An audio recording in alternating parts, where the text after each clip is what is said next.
So good morning again, Mr. Barber. Just so you're aware of the process today, I'm going to ask you questions for approximately the next 90 minutes. When I'm complete, the parties who have requested time will have time to ask you some questions themselves, again, for, depending on how things go, roughly 90 minutes, and we will have a final opportunity to ask you some follow-up questions if that proves necessary. Okay? I want to start with some basic information about yourself. So I understand that you're from Swift Current, Saskatchewan. Is that correct? I am correct. How long have you lived in Swift Current? My life, 47 years. And I also understand that you operate a trucking business called CB Trucking Limited. Do I have that correct? That is correct. Okay. And can you just briefly describe the nature of that business? Long haul, short haul, we haul agriculture equipment across the prairies and into the United States. And what's your role with the business? I'm the business owner and a driver. And how many other drivers do you have? I employ my son and a couple other lease operators, contract employees. How long have you been in the trucking business? Since I was 18, so just 28 years roughly. And were you operating CB Trucking in January 2022? I was, yes. As the Commission understands it, Mr. Barber, you were one of the original organizers of the Freedom Convoy that arrived in Ottawa in January 2022. I take it you agree with that? Correct. And you just have to make sure you speak audibly when you give your answers, Correct. just for the transcript. Thank you. How did you get involved in the convoy? I was contacted by Bridget Belton, another social media follower, via the app TikTok. Communications started from there. Speaking about possibly slow rolls to protest the mandates for the border crossing coming into effect January 15th for cross-border travel for commercial vehicles. Do you recall when Ms. Belton first contacted you? I believe it was the beginning of January sometime. Dates might be fuzzy. January 8th, January 7th, somewhere in there. And did you know Ms. Belton before? I did not, no. Okay. What did you come to know about Ms. Belton? She's just another trucker. Cross-border driver that was facing her job to be lost on the 15th of January unless she complied with the mandates. And what did Ms. Belton, what was she asking you to do? Get involved, to start something to try and speak out against the government going too far in some of these mandates. And when you say government going too far in some of these mandates, can you explain at that point in time what mandates were concerning you? The cross-border travel specifically. And are you talking about the decision of the federal government to no longer exempt truckers from the requirement that they be vaccinated, otherwise they would have to quarantine? Yes, sir. You mentioned that Ms. Belton communicated with you on TikTok. Did I hear that correctly? Yes. Perhaps for the benefit of the Commission and maybe people who aren't as familiar with social media, can you explain what TikTok is? TikTok is an app, a social media app. Short videos under 3 minutes. My daughter got me into it about 3-4 years ago, approximately. I surpassed her in followers right away, so that made her quite anxious. And prior to getting involved in TikTok, were you using any other social media? Yeah, I was on Facebook. And you noted that you attracted a lot of followers in January 2022. Do you know how many followers you had on TikTok? Prior to the convoy? Yes. I would have roughly guessed around 30,000 maybe. 30,000. And, by the time, in mid-February 2022, which we'll get to, but how did your followers grow at that point in time? Quite significantly. Okay. We're up, I don't know the numbers, over 170,000, somewhere in there. So again, prior to Ms. Belton contacting you, can you give us a sense of the sort of content you were posting on TikTok? A lot of trucking videos, hauling videos, I'm generally a smart guy on social media, a lot of humor.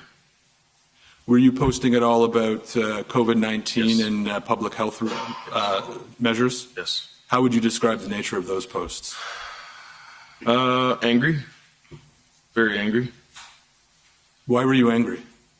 The mandates, the provincial mandates, the federal mandates, they just keep tossing more on. It seemed like it was just an overreach or they went too far on a regular basis, and it was very frustrating. How did the COVID-19 public health mandates affect you personally? We lost a lot of drivers. What freight I can't handle myself for my company, I share with other fellow drivers and other company owners. We lost, the government likes to say 10% of cross-border drivers. I didn't see that. I seen it more 35 to 40%. We lost a lot of drivers, like a tremendous amount of drivers, where freight was backed up both sides of the border and caused some significant trouble. When you say you lost a lot of drivers, what about, and I understand when we're talking about public health restrictions, we're talking at various levels of government, but what about those restrictions led to you losing drivers? The lack of the drivers getting the vaccination to be able to cross the border as of the 15th. And when you say as of the 15th, do you mean as of the 15th of January 2022? Yes, sir. Okay. And so what I understand you to be saying is that the government's decision to no longer exempt truckers from vaccination requirements, that was your concern projecting forward. Correct. Is that fair? Yes. Had you lost drivers prior to that in relation to COVID-19? No. Is there any other ways that again, doesn't matter the level of government for the purpose of the question, is there any other way that the public health restrictions relating to COVID-19 affected you personally? Personally, when the COVID vaccine passport came in, made things a little tricky. We weren't allowed to enter restaurants anymore. I trucked throughout the whole pandemic. I never stopped.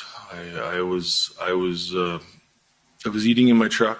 I had a coffee maker in my truck. The restaurants were closed, gas stations were closed, bathrooms were closed.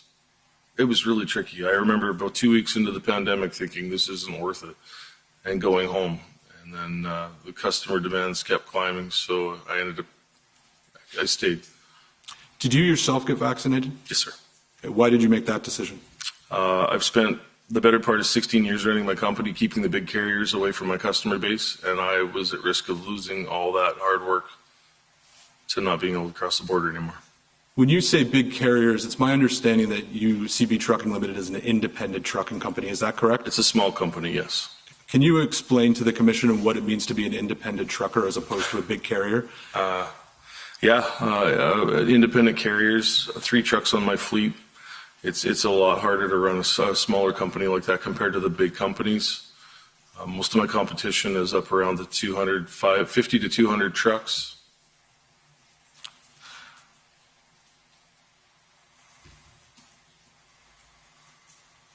So you indicated in your earlier response that your TikTok following grew as you participated in the Freedom Convoy. In terms of discussing the Freedom Convoy and planning the Freedom Convoy, did you use any other social media other than TikTok? I did Facebook, yes. Any other social media? Snapchat. Anything else? A little bit on Instagram, I'd say, but not much. And the commission has seen in some of the documents relating to you that at times you would refer to yourself as an internet troll. Is that accurate? Unfortunately, yes. And can you explain to the commission what it means to be an internet troll? A troublemaker, online troublemaker. And can you maybe give an example of what that means, when it comes to TikTok, for instance? Well, on TikTok, I deal with trolls on a regular basis. They constantly attack me. Usually they're faceless. Some of them, you can see their profiles. I engage with them like I always have. I fight back and forth with them on a regular basis, and I've done that for many years. When Ms. Belton reached out to you and began discussing the possibility of a convoy or a slow roll, I take it that was something you were interested in participating in? Yes, sir. And why was that? To speak my part, to do my part, to protest, to try and get the government to start listening to us. And picking up on that last part, at the outset, what were you hoping to achieve by participating in the convoy? I primarily wanted the government to listen to our concerns. Anything else? No, sir. Were you politically active before COVID-19? I was not. Were you an active member of any political party? No, sir.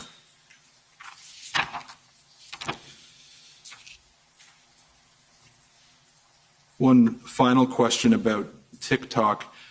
We've seen information that suggested that in January 2022, you had multiple TikTok accounts. Yes, sir. Is that accurate? Yes. Why did you have more than one TikTok account? The internet troll that I would like to be would constantly become banned for posting inappropriate things or things that went against community standards. So your punishment for that would be 7 days, 3 to 7 days off the device, so you would log into another account. So when you were suspended, you would then open another account so you could continue posting? Yes, sir. Did you find it hard to gain the followers you had when you started with a new account? No. I've always ran a couple different accounts. Right now, I think I post on 3 different accounts. So Ms. Belton contacts you, and you said you recall was perhaps early in January 2022, and begins asking you about slow rolls and potentially a convoy. What happened next? Discussions started. We then moved forward with planning. Other people, other members, other teams became involved really fast. We realized that there was a lot of support behind us. The more we got into the logistics of it all. Who were involved in the early discussions? Early discussions, Bridget Belton and I, a male called Dave Steenberg. And with that, Bridget introduced me to people like James Bowder with Canada Unity, Patrick King, online social media guy. And we'll have some questions about them in a moment. Sure. But I think what would be beneficial to the commission is to understand how, to the extent you can explain it, how you go from Ms. Belton contacting you, raising this idea, and then getting to the point where you're organizing what becomes a large event. Can you explain sort of how that progressed? It was completely organic. Everything just literally fell right into place. I believe it was about 2 weeks from the time we started talking about it to the time we actually left. It was extremely fast. Who was organized in planning the convoy? All of us. There wasn't one necessarily a leader. It was a group of organizers per se. We had people in every province that stepped up. We had helpers in every province. It was everyone just came together. Was there people who were more involved in planning than others? Yes, sir. Yes. And who was that? Well, myself, Tamara Leach, Bridget Belton, James Bowder, and Patrick King. And in those 2 weeks, how was the convoy promoted? Via social media for the most part. Can you provide some more information? Yep. Tamara Leach and I were in contact, I believe, the middle of January, specific date maybe around the 13th, maybe the 10th. Tamara started a Facebook page and a Twitter account for Freedom Convoy 2022. And the word started to spread from there. We kept up on our TikTok videos. We all did Facebook Lives. We all promoted it via our independent social media apps.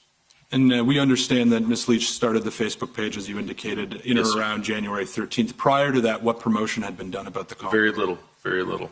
Had any promotion been done? Just little things on social media, just getting the word out and finding out who was willing to help and who was coming to the plate.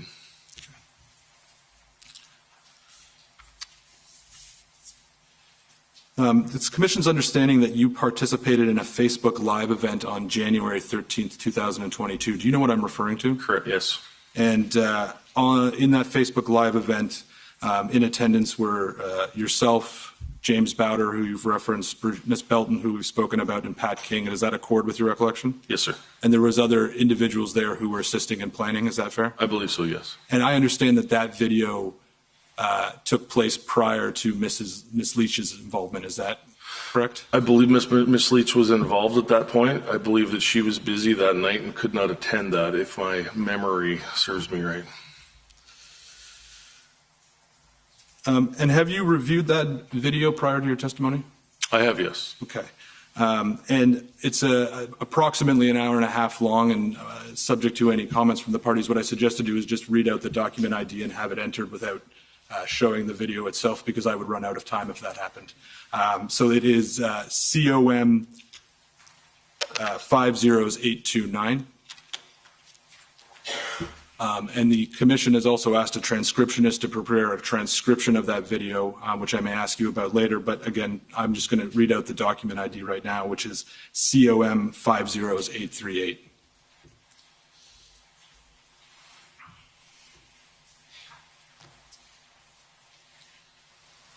So, Mr. Barber, I can take you to portions of the transcript if it will assist, but in reviewing the video, it strikes the commission that at that point in time, both Mr. Bowder and Mr. King were already actively involved in planning routes and promoting the convoy to the people that they were already connected with. Is that a fair statement? Correct. Okay. And do you know how Mr. Bowder and Mr. King were promoting the convoy? I can add that Canada Unity became involved, and Canada Unity was actually planning. I learned later they were planning some sort of a route across Canada to Ottawa for a protest. They had the stops and everything already planned. They had a website ready. They had everything was all in place, to my recollection. So yes, the commission's understanding is that Mr. Bowder had a website through Canada Unity, and on that website there was already route maps and Yes. stops and locations. Is that your understanding? Yes, correct. And Mr. Bowder is expected to testify, and we can ask him more questions about that. So I just want to clarify what you said there. Is it your recollection that planning was already in place by the time you were connected with Mr. Bowder? I believe so, yes. And do you know how Mr. Bowder got connected to you and Ms. Belton? I believe through Bridget Belton. In the video from January 13th, 2022, which I've already referenced, Mr. Bowder presented a document that he referred to as a memorandum of understanding. Do you recall that? Yes. Were you aware of the memorandum of understanding before January 13th, 2022? No. Sorry, and just for the sake of the transcription, just if you could wait till I finish my question before I answer, just clean a transcript. So were you aware of that memorandum? No, I was not. Okay. What do you recall Mr. Bowder saying about the memorandum of understanding? I reviewed the video just a couple days ago, and I remember it again. I believe he just explained how the document worked, and that it had already been sent to the Governor General and to the government, I believe. Do you recall if at that time, and when I say at that time, I mean January 13th, if you had an understanding then what Mr. Bowder was hoping to do with his memorandum of understanding? I believe I ignored it. I don't know. I wasn't into that sort of thing. And again, we expect to hear from Mr. Bowder, and we'll hear his evidence on it. The commission understands that one of the things that the memorandum of understanding presented was a notion that in respect of the COVID-19 mandates, that Mr. Bowder believed that there was not enough time for lawsuits to challenge those mandates, and that in fact through a piece of law called the Helsinki Act, that a group of a citizens committee could come to an agreement with the Senate, and any mandates they viewed as unlawful would stop. Is that your understanding of ultimately what the memorandum of understanding meant? Not to my knowledge. To this day, I still have yet to read the memorandum of understanding. I have no clue what's in the document, and I will never read it. In January 2022, did you have any understanding of what Mr. Bowder's goals were with the convoy that he had organized? No, I did not. Like I said before, it was a matter of a whole bunch of different groups coming together at the perfect timing and having an input into the planning of it, and everyone had their piece. And we were so unorganized for the most part. We used whatever we could, whatever means, whatever tools we could find. In the early planning stage, what was Bridget Belton doing? Same as myself. She was posting TikTok videos and promoting through her Facebook. And Mr. King, who was on the January 13th live stream, what was he doing? I believe the same thing. Patrick had a quite large following on social media, especially Facebook. So he promoted and did videos on his platform. And prior to January 2022, did you know who Pat King was? I did not, no. And how were you first introduced to him? Via the Zoom call on the 13th, I believe. And maybe I'll ask this at this point. Prior to the January 13th Facebook live stream, had you participated in any calls or meetings with Mr. Bowder or Mr. King? I don't believe so. There might have been one in there earlier. I don't recall one personally. Do you recall how you were introduced to Mr. King? I don't, sorry. When you first came to understand that Mr. King was promoting the convoy, what did you come to learn about him? Just another helping hand, another person with a large following that would help. Did you come to learn anything about his background prior to January 2022? Not until probably 2 days into the convoy itself. When you were meeting Mr. King and Mr. Bowder and Ms. Belton, did you ask any of them about their backgrounds and why they were participating in the convoy? I believe so, yes. I understand Patrick King had children that were unvaccinated. I believe Aunt Bridget was the fact that she was going to lose her job on the 15th of January. At that point in time, did you have any questions yourself about who am I organizing with, and who are these people who are going to assist me in this? I think I was just so excited and so overwhelmed right from the day one. I don't think I really had time.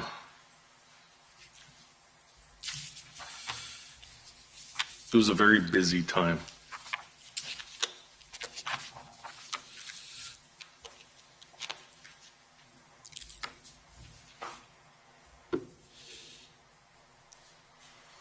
The commission understands that many people stated goal in terms of the convoy was to end COVID-19 mandates. Is that fair? Correct. Were you aware of anyone who participated in the early organization who had a different goal than that? No, sir.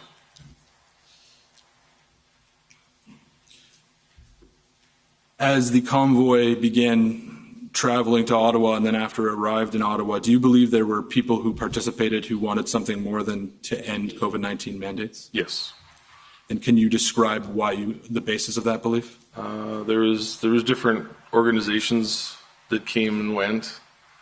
For the most part, we stayed as a close group, Tamara and I and myself and Bridget. The core group of actual truckers stayed together. Organizations kind of came in, tried to set camp up, and we either found a way to keep it under control or keep in the. It was a power struggle a lot of the time. Can you provide some more details about that power struggle? What organizations, what they were trying to do, and what you did in response? Well, we had a little bit of conflict between Canada Unity. That was one. Not necessarily conflict, but taking back our freedoms was involved there. No conflict, but the war vets joined us. They were beside us the entire time. We had retired police officers, OPP. So Canada Unity, that's Mr. Bowder's organization, is that right? Correct. Can you explain to me what the conflict was with Canada Unity? Power and control, simple. What was Canada Unity doing that you didn't agree with? I didn't like the MOU, I believe, even though I still have yet to read it. So at some point, I take it you came to understand what Canada Unity was trying to achieve with the MOU. Is that fair? I still believe that they were after the same things we were. I believe it maybe was more mask mandates, more COVID restrictions in general. So you indicated that the conflict with Canada Unity was about the MOU, and I'm just trying to understand what about the MOU gave rise to conflict. Improperly written MOU, according to the people I've spoke to about it. It wasn't something on our agenda. It wasn't something we were pushing for. It had nothing to do with the reason why we actually came to Ottawa. Who did you speak to about the MOU? Miss Leach. Okay, and what did she tell you about the MOU? We had the same opinion. But what did she tell you about what was in the MOU? I can't speak for what Tamara said. I'm not sure if she's read it or not. Did you have any concerns that the MOU advocated or provided for an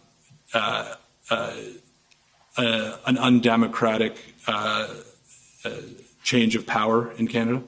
I heard rumors about it being that way. I heard rumors on both sides that it could be interpreted that way, and then it couldn't be interpreted that way. It was kind of a mixed.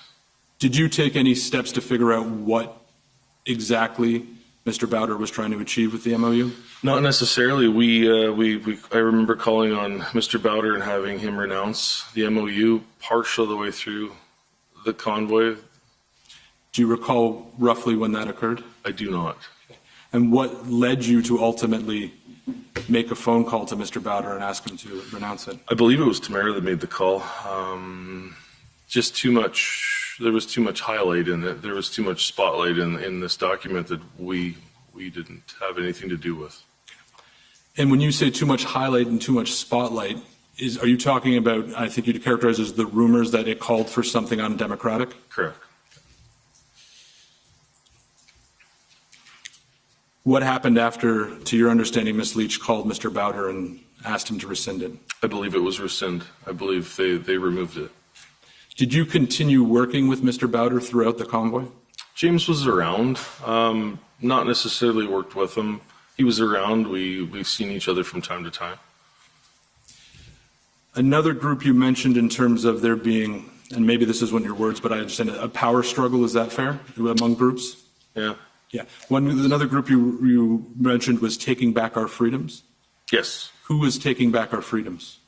I don't know names. I know Roy and James were the ones that came out. They tried to help us out, create structure inside the meetings and the day-to-day planning.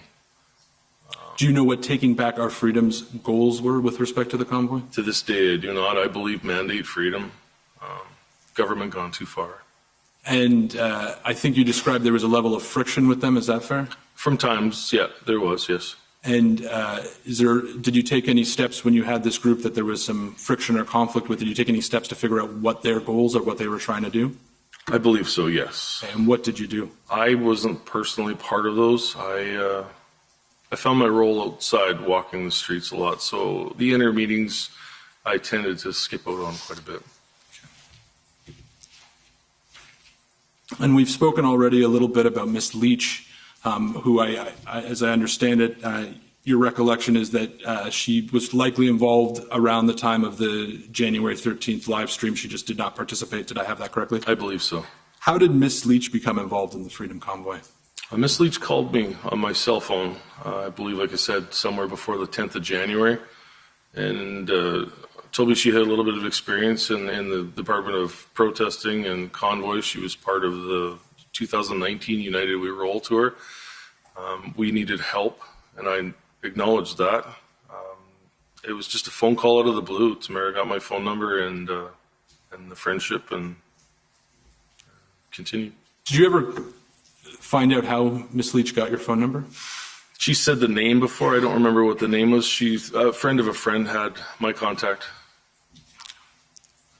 And you mentioned that Ms. Leach had participated in the 2019 United We Roll convoy. Correct. When Ms. Leach phoned you, did you know what that was? Yes, I did. Okay, and could you explain to the Commission what the 2019 United We Roll convoy was? Oil and gas. I believe they came from Alberta to Ottawa, protesting pipeline shutdowns or pipeline building, one of the two. And Ms. Leach, it was your understanding, was involved in that convoy? She was involved with some of the... And did you understand that Mr. King was also involved in that convoy? Yes, afterwards. What about Mr. Bowder? I don't know about James. When Ms. Leach called you, had you heard of Tamara Leach before? No, I had not. And what did you come to know about Ms. Leach? She's a mother. She's a grandmother. She's a regular Albertan, good-hearted, strong person.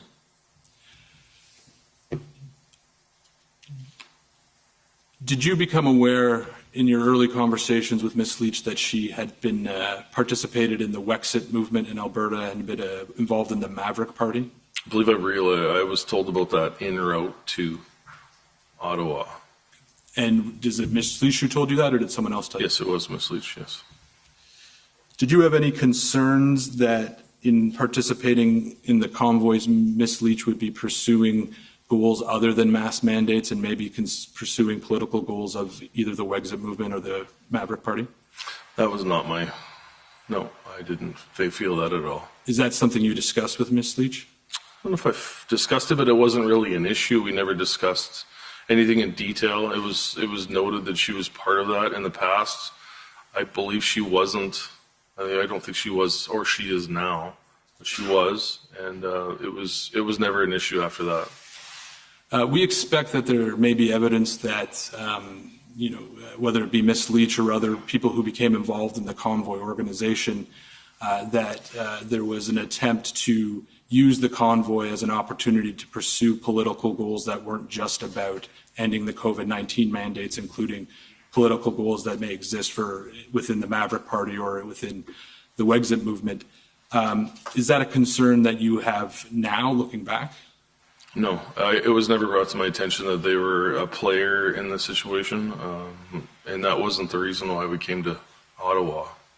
I would have fought that. And why would you have thought that? That wasn't the reason why we came to Ottawa. We came to Ottawa for for border mandates. Now I'm going to ask you some questions about the process of having trucks begin in British Columbia and drive across Canada and then arrive in Ottawa. First question, do you have a sense of how many trucks participated in the convoy that you had organized with Mr. Bowder, Mr. King, Ms. Belton, and Ms. Leach?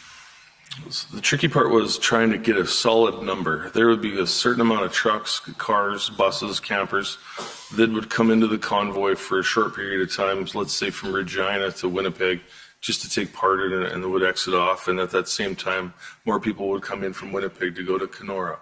I know for a fact some people left with their children in a semi from Saskatchewan planning on going to Regina and went home 3 weeks later. It ranged anywhere from 500 to 2,500 vehicles is what I was told. Looking in the mirrors, it was incredible to see the lights behind you and the long lines and watching the videos. It was approximately 25 kilometers long at some times. Did you ever expect that level of participation? No, not in my wildest dreams. What was your reaction when you saw the level of participation? Well, there's a lot of tears. Can you expand on that? Emotions. We were the things that we've seen out the windshield of the truck as we crossed the prairies and in Ontario. Overwhelming support, people standing on the side of the highways, people lining overpasses. We were often late by around 2 hours. We were never really on schedule. And people stood in frigid temperatures, minus 20 to minus 30, just to get a chance to see us come through. Could you explain to the Commission how the convoy organization was able to coordinate that movement of trucks to come to Ottawa? How did people know where they were supposed to be, where the convoy was, what was going to happen to them when they joined the convoy? We had code of ethics. We had rules to follow. We had speeds to endure. We had constant communication on either VHF FM radios or CB radios, cell phone interaction with other people too. Constant communication. Safety was number one priority. When you're leading that many vehicles, the error was what could have been at any minute. So we managed to successfully make it from the west to Ottawa without a single issue, to my knowledge. During that travel, who was primarily responsible for all of that coordination you're talking about? I was at the lead of the pack. We had 2 escort pilot trucks leading us. Patrick King was in his motorhome halfway back, looking after the back pack. It was constant communication on the radio, constantly upping our speeds, lowering our speeds, trying to keep the convoy at a steady pace together. If I was going too fast, people would start to lag and there would be a distance. We would have to then slow down and catch everybody up. Was there any point on the journey to Ottawa where you were concerned that the convoy, might not make it or something may interfere in the trucks arriving? No, everything was well orchestrated. We had police communication right from, my role began from Swift Current to Medicine Hat, Alberta, where I picked up Miss Leach and joined the West Convoy. And that was where my part started.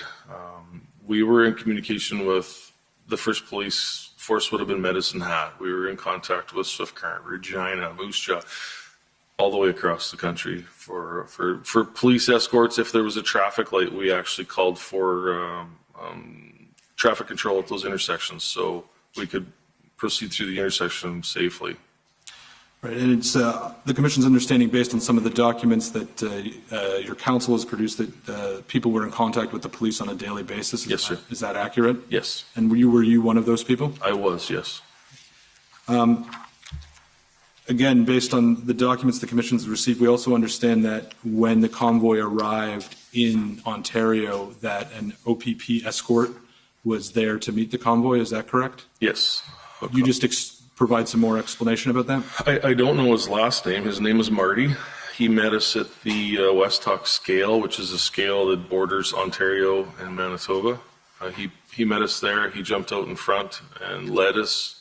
I believe Marty led us, I believe, to Thunder Bay-ish area, where then he got us into Kenora. He led us downtown Kenora to the rec center parking lot where we staged for the evening. We had a funny story, not a funny story, but coming into Headingley, Manitoba, the Hutterite communities from around the Winnipeg area came into Headingley with food trailers. They had hot food, burgers, everything you could think of. RCMP had called me and said the amount of people in the Headingley area was too great. It was a huge risk to safety to get in and out of the parking lot for the truck stop. So we had to abandon the plan to stop. So we carried on around Winnipeg, and 3 Hutterite vehicles with trailers followed us to Kenora and fed us in the parking lot at the rec center that night. It was cold as can be, and they had the barbecues out and the slow cookers. It was quite amazing. So when you get into Ontario, I assume that daily contact with the police continued? Yes. And did that include daily contact with both the OPP and the OPS, or can you just explain what police services you were? Contact was made with, I believe her name was Isabel from OPS.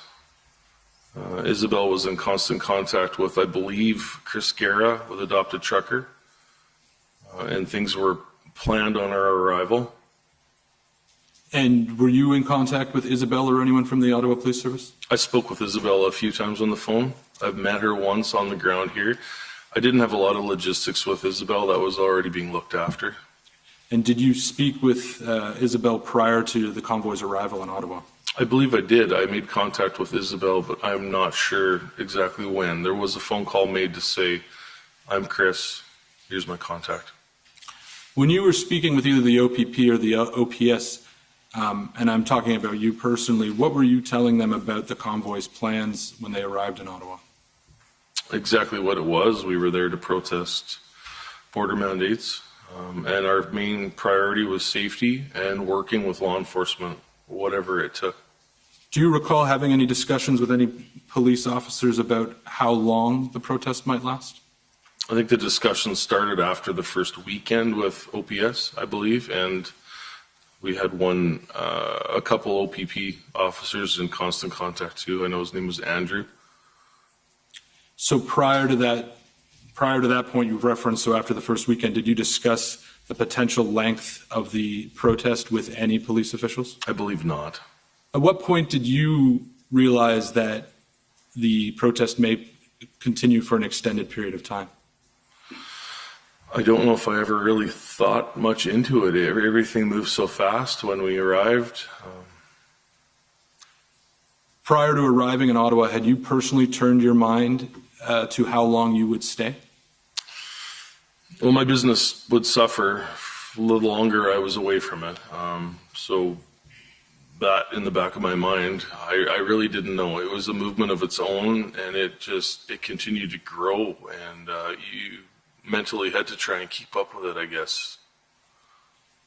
In your discussions with either the OPP or the OPS as the convoy was approaching Ottawa, did any of the police services give you direction on where you could park the trucks once you arrived in Ottawa? Interesting story. All the way to Ottawa, my understanding via people in the convoy, Canada Unity, was that we had 2 major staging areas. One was Major Hill Park, and the other one was Confederate Park, I believe Confederate. And that was, to my understanding, that's where we were allowed to park and protest peacefully. Is that where you ultimately parked? That was not, no. And I understand that you parked your truck on Wellington Street, is that fair? We had a police escort down Sir John A. Macdonald off the 417. My understanding, I didn't know this till afterwards, police blocked the convoy after myself and another tractor trailer went through. They shut the convoy down around the War Museum on Sir John A. Macdonald. They then led myself and Tamara and the pilot trucks. We made it to roughly the Supreme Court on Wellington, and that was as far as we could go. There was a ton of vehicles that come in the night before, apparently, wanting to be there for the arrival. So there had already been tractor trailers lined up in front of Parliament down to approximately the Supreme Court. Did that surprise you to see that there was already large commercial vehicles? Yes. And why did that surprise you? I was unaware of it. My understanding was we were going to come in, police were going to escort us right to the two parks. We would park safely out of the way, and it would be fine. Did anyone from any police service ever explain to you what had changed? I believe not, no. I don't know if I ever asked that question. Did anyone else ever explain to you what had led to the vehicles being parked in the downtown core as opposed to in the parks you identified? Apparently, we caught them off guard. We overwhelmed them right off the bat with the trucks coming in the night before that we were unaware of. Our main convoy, as far as I know, had nothing to do with those prior arrivals. So, have you since learned who was the early arrivals?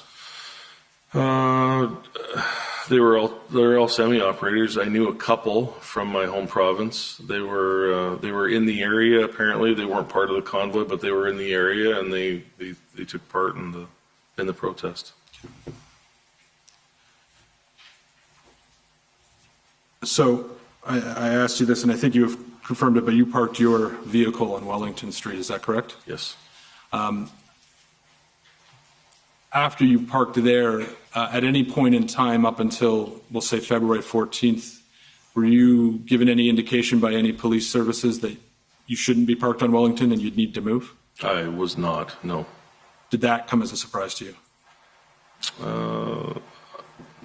I don't know if I really had time to think if it was a surprise. It was so fast-paced.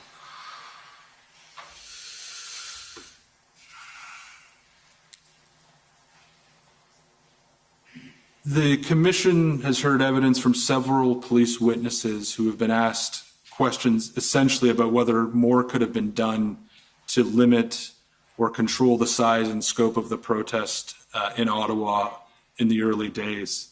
I've heard your answers, but I'm just going to ask you one more time. Was the police response to the convoy what you were expecting or anticipating when you arrived? I guess a hard question to answer. I believe they did the best they could. The scope of the amount of vehicles that came in, I don't know how things went so wrong when we first arrived. They did what they could. They did the best they could. We were all 90% of the trucks were stuck out on Sir John A. Macdonald, I believe, with pretty much abandoned. Nobody knew where to go. Nobody had direction.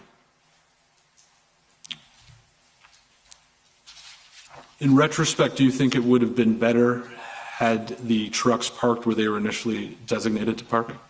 Oh, absolutely. And why is that? Well, if it was staging areas we were allowed to take, Major Hills Park and Confederate Park, I understand now that was never part of the deal, apparently, although I don't know. That was all I was told. And why would have that been better? We would have been off the main streets. Occupying or parking all over the city was never part of why we came.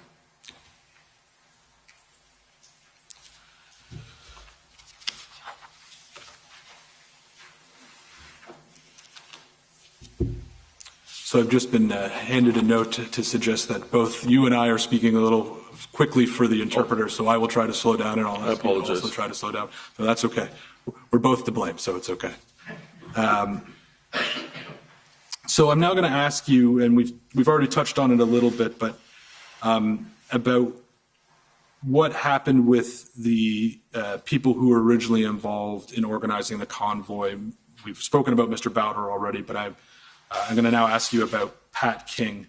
And as I understand it, that in or around January 22nd, 24th, in or around that time period, you and Ms. Leach began having discussions about concerns relating to Mr. King. Do you know what I'm talking about? Yes. Okay. Can you please explain to me the nature of those discussions and what the concerns were? I believe the first episode was a CBC article. Came out of some prior social media posts that Pat had been a part of, and we met with Pat, discussed our concerns. I believe we smoothed the waters over and we carried on at that point. So do you recall what concerns and what had been reported in that CBC article that caused you concern? I don't really, I never read the article. There was something about something Pat said years ago. According to Pat, the article was edited, or what he said was edited. I can't confirm or deny that. So I'm going to pull up a document. It's HRF 401221, and we'll go to page 2. And while this document comes up, Mr. Barber, this is a document that has been provided by the convoy organizers group. It's a timeline of events that has been provided. So this was provided to us by your council. And if we could go to January 24th at the bottom of page 2, and would it be possible, yeah, thank you, Mr. Clerk. So you can read the entry that says concerns re Pat King. Do you see that? Yes. So this here says Tamara and Chris discussed concerns about Pat King after viewing a tweet with a video making reference to bullets. Do you see that? Yes. Is this conversation being described here the same conversation we were just talking about? I believe so, yes. Does this refresh your memory at all about what the concerns were? Yes. Okay, can you please explain?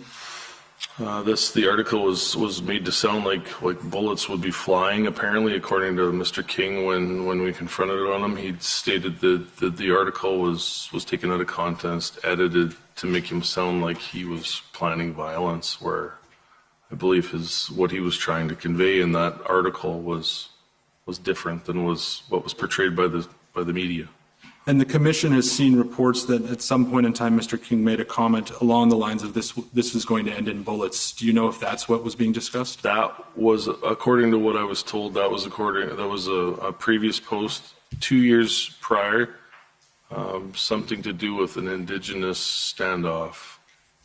And during this conversation, we were also aware that the media is reporting on a video that in which Mr. King had made a suggestion that at some point Justin Trudeau may catch a bullet one day. Were you aware of that? I recall something about that, yes. Do you remember if that was something you knew about during this discussion, or after this discussion did you learn more about what Mr. King had posted? I believe it might have been after.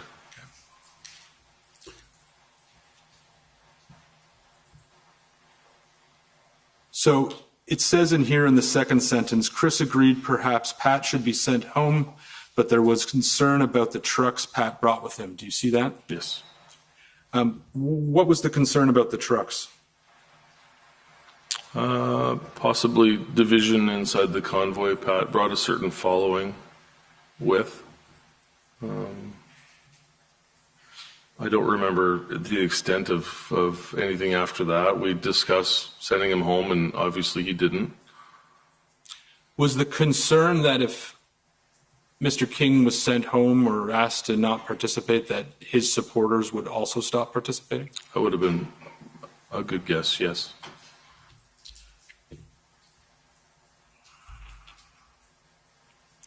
So if we can continue on, the next sentence talks about it says, talked to Pat about the tweet on the roadside. Do you see that? Yes. Was that the conversation you had already described to us? Yes. Okay. And were you a part of that conversation? I believe so, yes. Okay. And then it says, following this, a captain's meeting was held in Kenora, and at the end of the day, where everyone expressed concern about Pat King's involvement. Slow down then. Yes, thank you. the decision was made that someone would talk to Pat within the coming days and request that he not attend in Ottawa. Do you see that? Yes. Okay.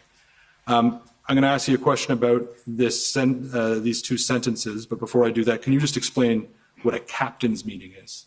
We had road captains involved in approximately 2 road captains per province to organize the trucks. Those were the people that the people from that province could go to with concerns or issues. So we had a number of road captains within the convoy. And it sounds in here like after your initial conversation with Mr. King that concerns continued to be raised by other members of the organization. Is that correct? Yes. Okay. And do you know if someone ultimately spoke with Mr. King and asked him not to attend in Ottawa? Possibly. I wasn't involved in that conversation. At any point, did you hear from Ms. Leach or anyone else about whether that conversation had occurred? Not to my recollection, I don't. And Mr. King continued on to Ottawa? Yes, he did. Were you aware of any resolution having been reached between the people who had concerns and Mr. King? I believe whatever happened, it worked itself out to the point where Pat stayed with the convoy.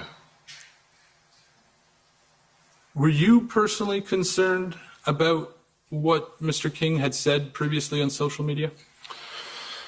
I don't believe it was a concern. He explained to me that it was taken out of context and edited to make him sound worse than it was.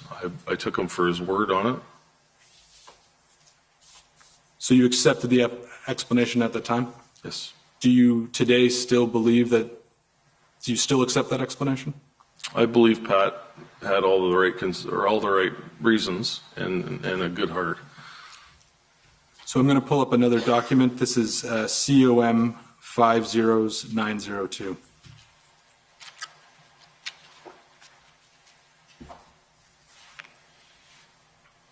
And while we're waiting for the document to come up, Mr. Barber, this is a news article, and we can go to page 3 of the document. This is a news article, and it reports on text messages between yourself and Ms. Leach.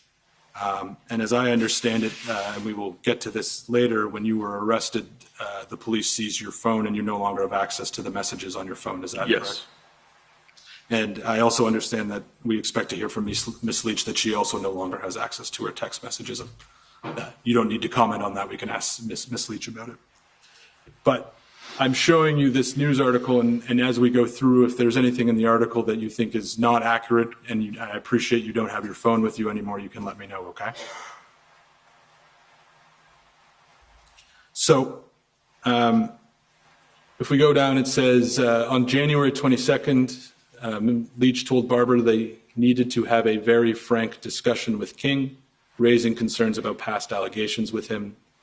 Despite these concerns, Leach also said he was needed by the movement, in an apparent contrast to later statements in which the convoy tried to distance itself from King. We need him, and I don't care about his past, but it only takes one, she said. We have to control his rhetoric, not even threatening to throw snowballs at Parliament. Do you see that? Yes. Okay. Do you recall if this is something that Ms. Leach text messaged you?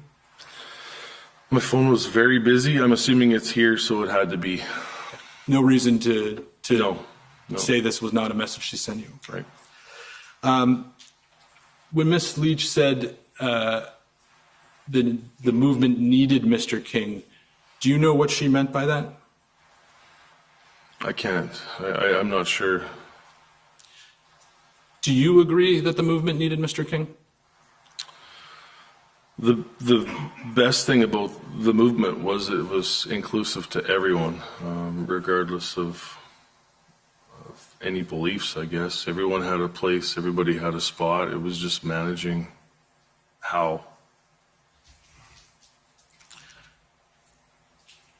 So I take it from your answers, and I just want to make sure I'm fair here, is that you, from what you had learned about what Mr. King had maybe said in the past, the content of those statements didn't concern you because of the explanation Mr. King provided. Is that fair? I guess. Pat and I had a power struggle between each other. That was pretty evident right from day one. It was a power struggle back and forth over control. It wasn't anything that couldn't have been managed.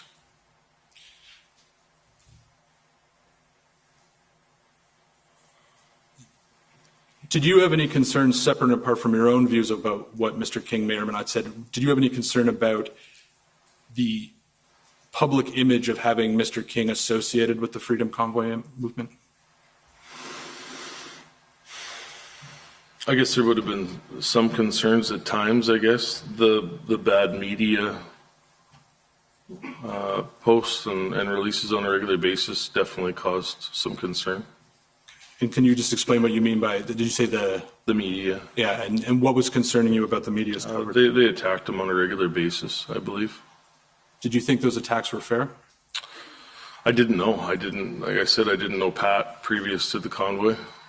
I met him on the 13th for the first time, and things were so busy after that, it was hard to keep your head around all the different moving parts.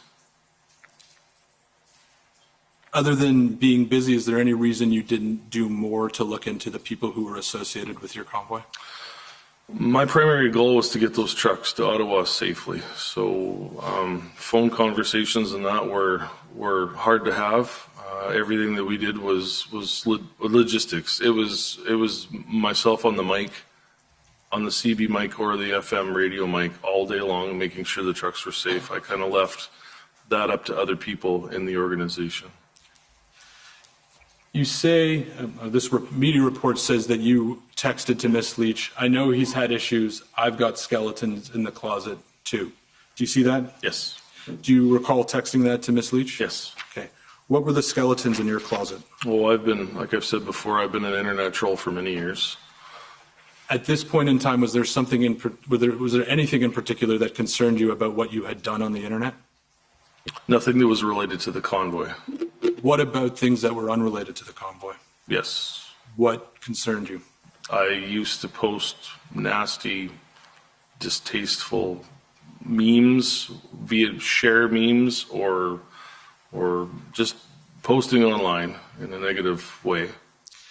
And it's the Commission's understanding that some members of the media identified certain Facebook posts that you had made and had reported on them or tweeted about them. Is that something you were aware of at the time? Yeah, they've been circulated for quite some time. Okay. And these include Facebook posts that contained racist and anti-Muslim comments. Is that a fair characterization? Yes. Okay. And I expect you may be asked questions about those by some of the parties, and I wanted to give you an opportunity now, if you wanted it, to speak to some of the racist or anti-Muslim things you posted. Well, I can honestly say that if anybody learned anything or grew more during the convoy, it was me. I was a different person 9 months ago, whatever it was, 10 months ago. Coming out here and seeing the amount of love and the people of all different colors, all different race, everything. It was such a diverse crowd of people here. There was. So there were so many tears, there was so many hugs, there was so much laughter, there was so much, it changed the person, it changed me. How did you change? It humbled me. Yes, it made me realize that a lot of those stuff that I used to post on the internet before was very distasteful, and there's a better way to do it.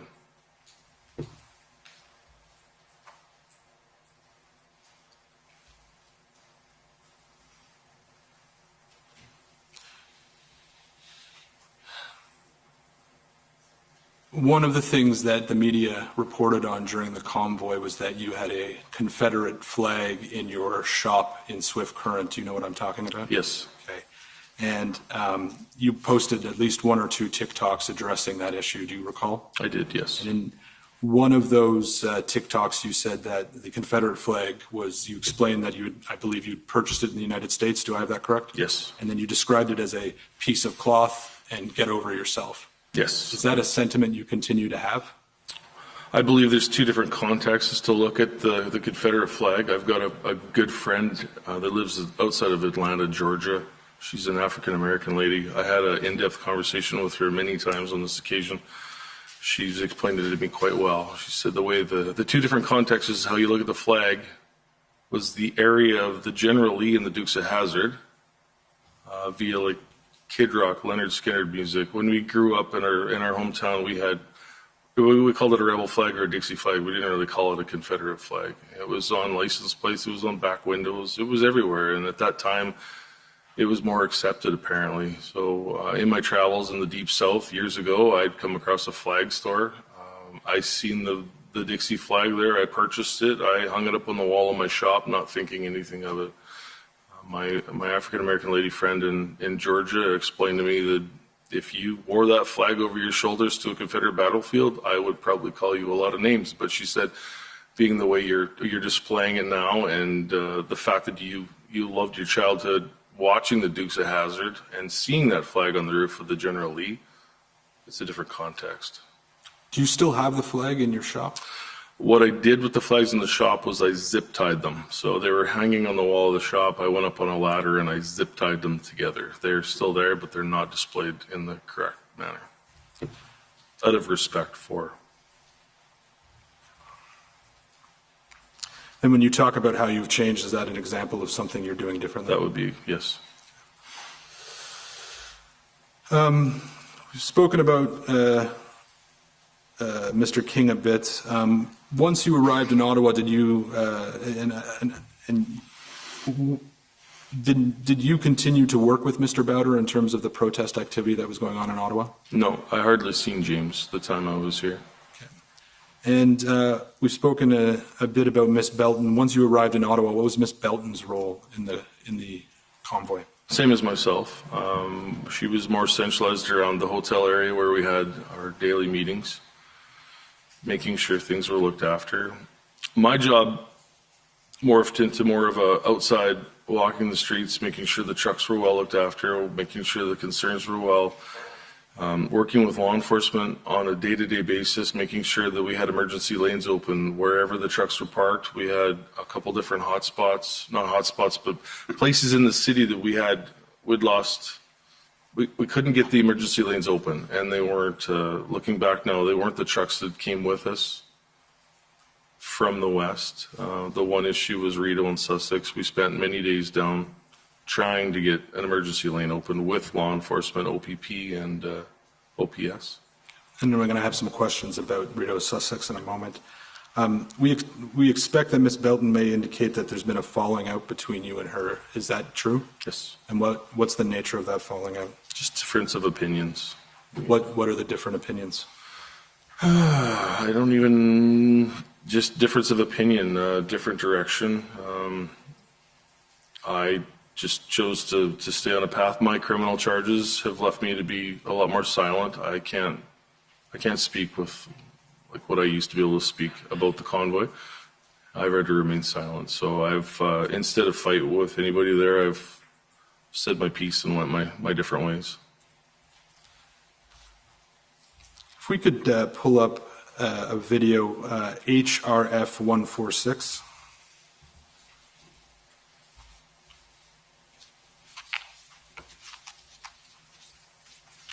And again, I'll give you some context while it comes up. So this is one of your TikToks, Mr. Barber. And we're going to watch it in its entirety, and then I'll have some questions flowing from it. Okay. Hey guys, convoy-related issues right now, and I just want to get this out there. This convoy to Ottawa next week on Sunday is a peaceful protest. Anybody that joins this protest or this convoy from either coast to coast is to adhere to the rules of the convoy, and I am dead serious. If anybody fucks with them, they are out. Emergency vehicles have the right of way. When the lights are flashing, we pull over and they are the utmost attention. Law enforcement is to be respected. Never, ever not respected. We are working with law enforcement across the country in big cities, and we have their approval 100% until we fuck that up. Convoy rules. There's a code of ethics we're going to have to follow. We want this done properly. Right now, the public is 100% on the truckers and this mandate, removal of mandates side. We do not want to lose that. When we start acting like assholes, we lose that. Let's keep our eyes on the prize and hit the federal government where it hurts. We want the mandates gone. Mandates need to be removed, and we're not leaving until they are. Thanks, guys. Thank you, Mr. Clerk. You can pull that down. So I have a few questions arising out of that video. One of the things you say early on is that you want a peaceful protest. And the commission has seen many instances, and we don't have the time to take you to them all, of where you insist on the protest being peaceful, and to the extent there's any sort of suggestion of violence, you immediately step in and say, this needs to be peaceful. Why was that important to you? We had the public on our support. That was, and I'll apologize for the language there, Commissioner. That was another thing that I've worked on in the last number of months. I've heard worse. Don't worry. That's good. You can take the trucker out of the truck, but yeah. That was the utmost importance. The world was watching us. We had, there were so many people, and safety was utmost. And we were told by the lawyers flew out, I believe it was the end of the month, the first part of February, something like that. And we were told by the lawyers on a daily basis that we were legitimate protests. We were allowed to be there. We were doing the right things. And the last thing I wanted to do was wreck that for the people that we were trying to represent. And there was a ton of support all over the world, really. And to put that video into a bit of context, you say that this is a message for the convoy that's coming next week, or arriving. And so we understand that video was taken probably sometime in the week of January 23rd. Does that sound right? I believe so, yes. So that would have been before the lawyers had gotten involved and yes, beginning to get direction from them. Is that correct? Yes. So at that point in time, when you're emphasizing the importance of a peaceful protest, did you have a concern that the people who were participating in the convoy might not be peaceful? I'll give you a little example of truck drivers. They're like herding cats. You've got every different style of driver, and I've always said you put 200 truck drivers in a room and somebody's going to get a black eye and a broken nose. Knowing that going into it, I was worried about that because of the differences of opinion with all truck drivers. I can honestly say that was something that surprised me. There was none of that. The drivers were what I seen, they were extremely well behaved. They listened to the rules of the road. I didn't have a single incident to my recollection, that went bad. So they listened to the rules of the road. I assume you mean on the way to Ottawa. Is that fair? Yes. Once you got into Ottawa, was your observation that the protest was peaceful? I believe it was loud, but it was peaceful. Did you see any acts of violence? I did not, no. And we'll get to the noise in a moment. Yeah. In another TikTok video you posted, and this would have been during the protests in Ottawa, you say that the last thing we need is a January 6th style insurrection, and that was one of your biggest concerns. Do you recall saying that? Yes. Why was that one of your biggest concerns? I believe the federal government was backed into a corner, not wanting to speak to us. And I personally believe that was the only way, I guess, out of it for them to demonize us to the point where they could say insurrection when that wasn't the case.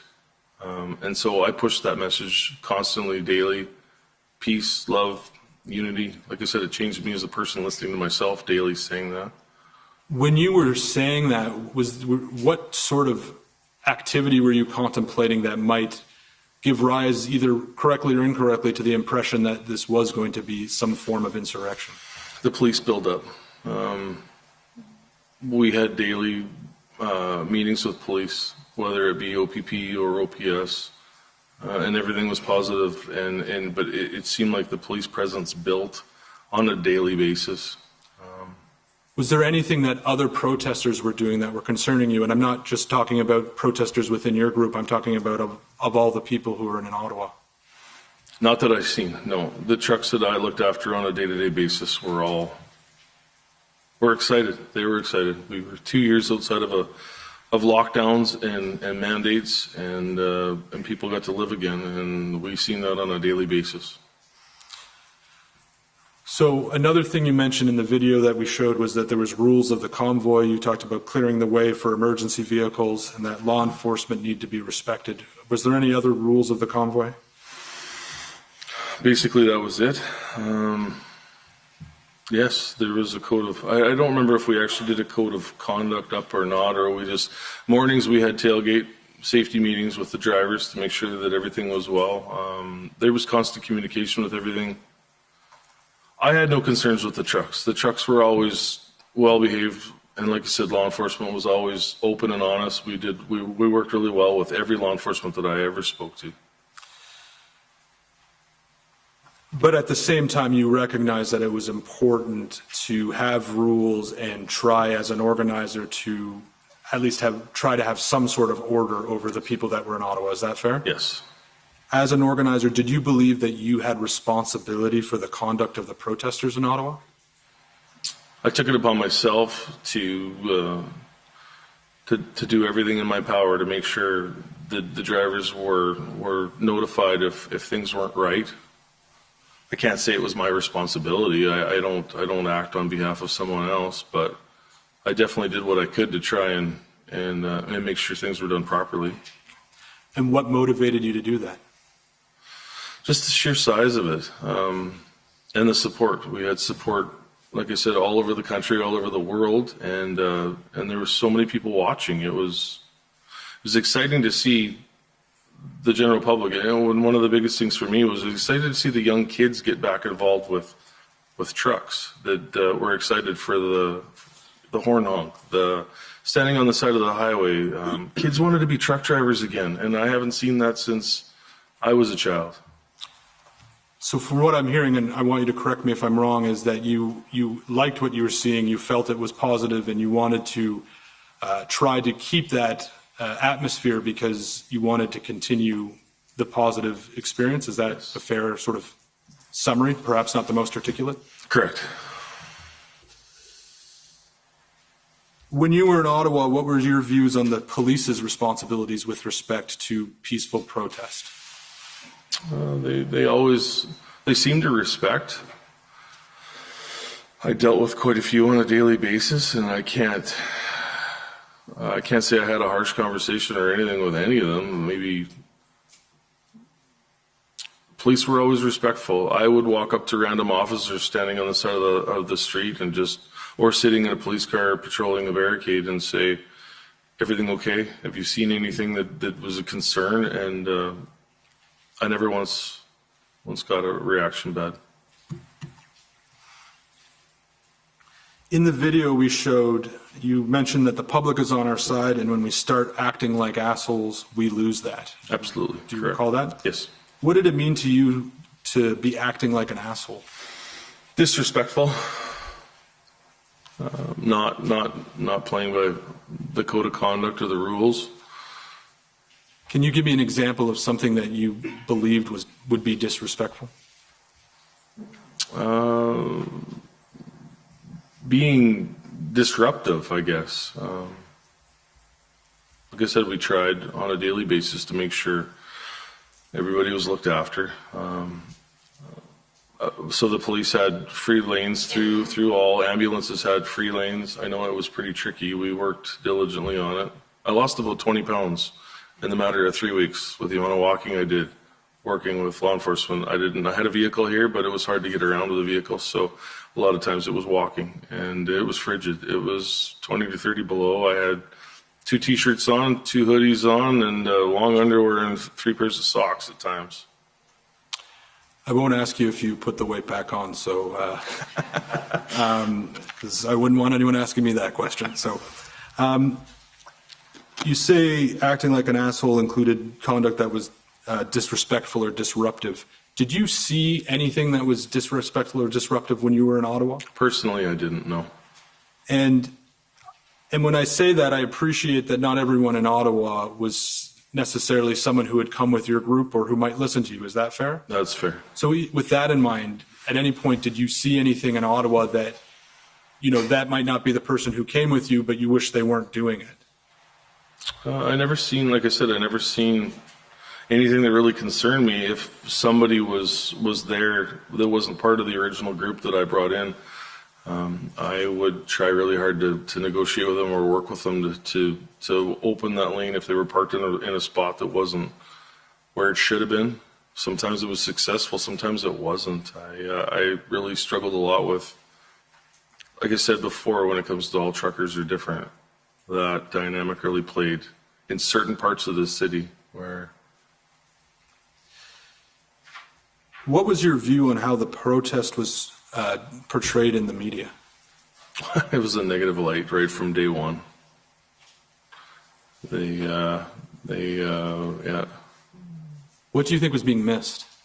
Everything.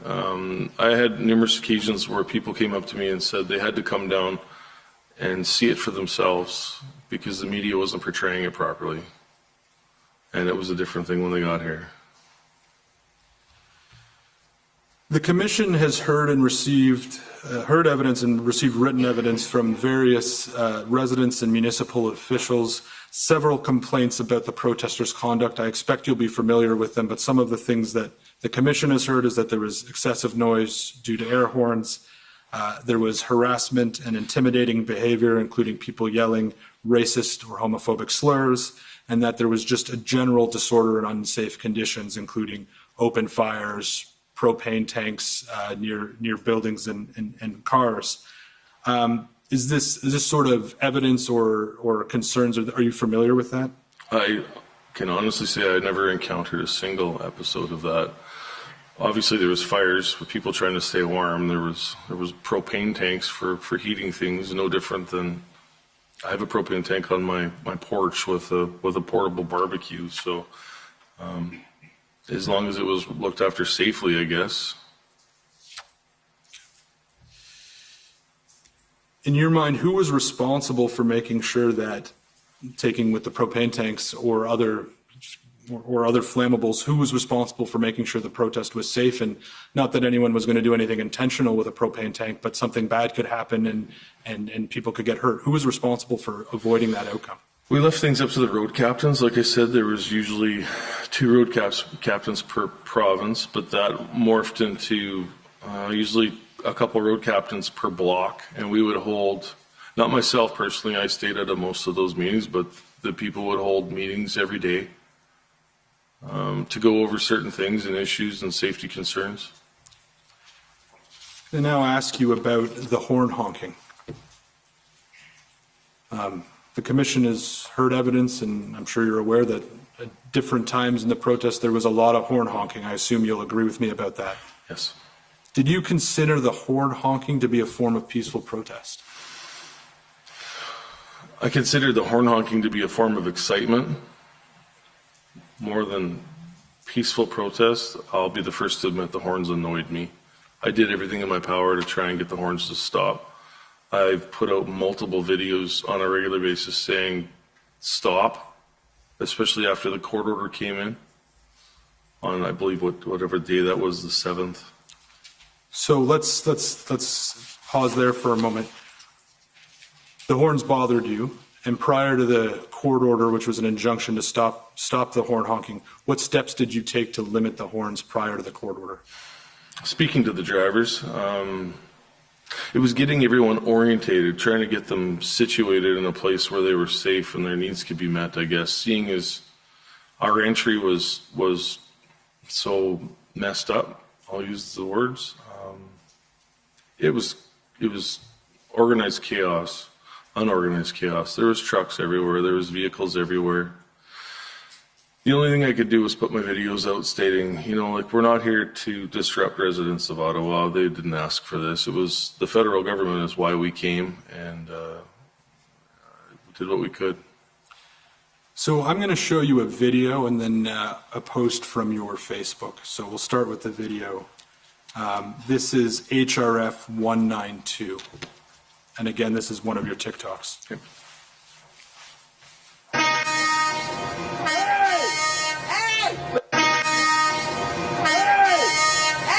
They've already filed a $4 million civil lawsuit against us for horns. You gotta shut up over there. Am I doing my part? And then if we could pull up COM 50889. Did you get an idea what kind of guy I am on social media by that? While we pull up, would that be an example of you being a troll? No, that's me being a funny guy. All right. So now I'm showing you, if we could zoom out so we can see this. And, we understand this to be a Facebook post that you made on February 12th, 2022. To assist, I believe that is the character Buffalo Bill from the movie Silence of the Lambs. It is. And this is a joke about how that if the government doesn't get rid of the mandates, the horns are going to come back. Do you see that? Yes. And then I'm going to show you one other Facebook post that's COM 50888.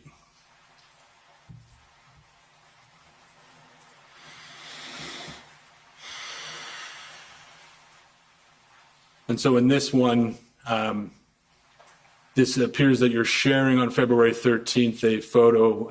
I would guess this would be described as a meme of a boy blowing a bugle or a trumpet, being symbolized as the rest of Canada, and then the Ottawa plugging their ears. Is that fair? Yes. Okay. And first, I'll ask you: are these two posts that you made on Facebook? It's my name. Like I said, things were so busy. I'm assuming I shared that one. Obviously, I would have probably shared the first one too. It was scrolling Facebook and seen it and just hit the share button. That was probably more like, I found it humorous at the time, I guess. So when you look at the video we showed in these two Facebook posts, could you see why someone would question your sincerity when you say that you did everything in your power to stop the horns? Absolutely, yes. And what would you, again, you have an opportunity to speak to that. Is there anything you'd like to say? I can't take back what I posted. I guess it was the excitement of the day on social media, flipping through social media and seeing the post, and it's a click of a button to share it and put it out. Seeing it now, I'd say it's distasteful. We can take that down. Briefly, I'm going to ask you some questions about efforts to move trucks onto Wellington Street, and I understand there was a few different attempts, and we're going to hear more evidence about it this week, but I have some questions for you. So we've heard the evidence that on February 14th, after an agreement was reached with the mayor, you were involved in moving 4 large trucks up to Wellington Street. Is that correct? It was more than 4, yes. Sorry, I said 40. 40, yes. Okay, yeah. sorry. Yeah, sorry. And prior to that, we understand that the Freedom Convoy group had made an effort to have the trucks on the Rideau and Sussex intersection moved onto Wellington Street. Do I have that correct? We made an attempt, yes. Okay, and can you tell me what happened with that attempt? I was successful with one truck. There was there was a load safe. It was a tractor trailer. He was parked right by the War Memorial. I remember the story on it. He was parked sideways across the complete intersection, and law enforcement had tried to get him to straighten his truck out for quite some time and failed at it miserably. I remember it was easy. I walked over to the truck. I stepped up on the running board and I said, "Hey, buddy, you're in the way really bad and you're causing us some grief. Could you just back it up against the curb, please, and you'll save us all a lot of trouble?" And he literally put the truck in gear and backed it up against the OPP, and the OPS officers were amazed it was that easy. Were you able to move the other trucks on Rideau Sussex? Was not, no. Those were a different group there. It was harder to talk to them. And what was your understanding at the time of who was in the Rideau and Sussex intersection?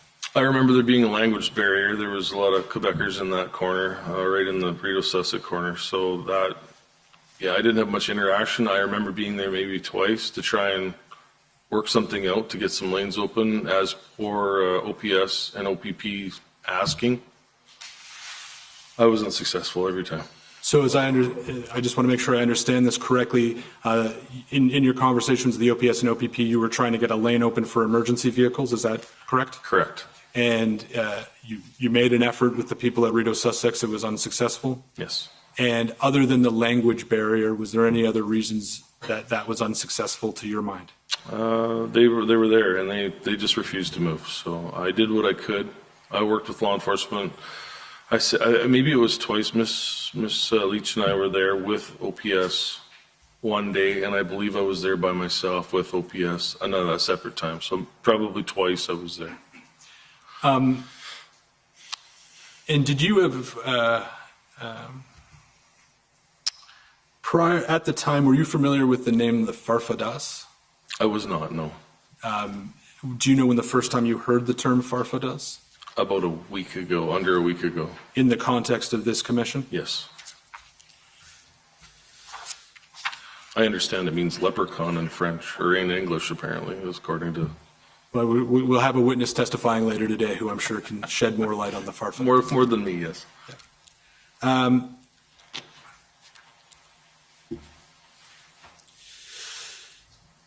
I'm going to now ask you some questions about the other protests that occurred outside of Ottawa in January and February 2022. While you were in Ottawa, did you have any communications or interactions with anyone who was participating in protests in Windsor? I don't believe I was. I don't believe so. If there was messages on my phone, they would be for people with no contact information, just phone numbers. I received so many text messages from so many different people. I don't want to say that I didn't, because I may have. I never endorsed it. I never communicated openly with anybody from Windsor at all. Do you recall whether anyone asked you or anyone that you were working with in Ottawa for assistance with respect to the protests in Windsor? If anybody asked me, I declined.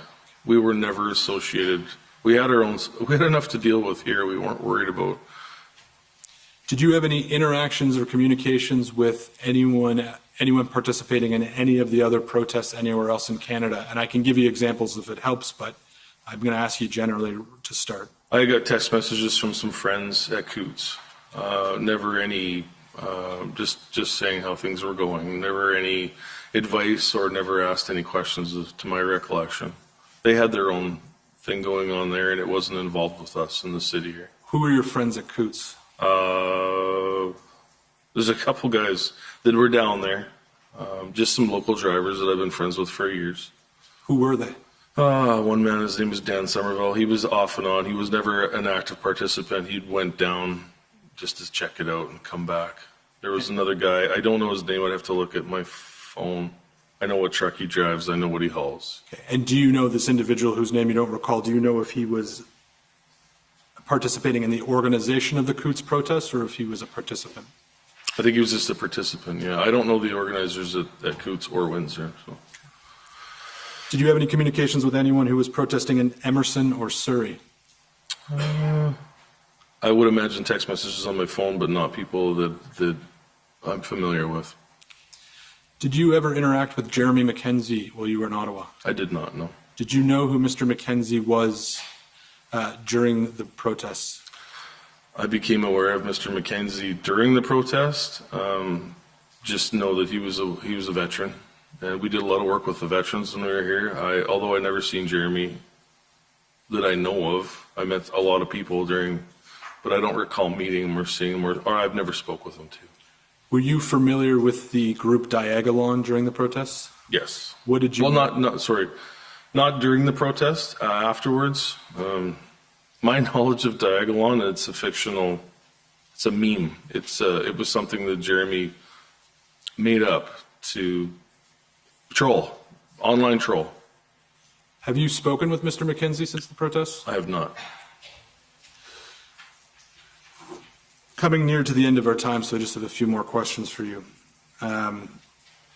It's our understanding that after the Emergencies Act was invoked, you were one of the people who had their bank accounts frozen. Is that correct? Yes. Can you tell the commission what that meant for you and what that was like?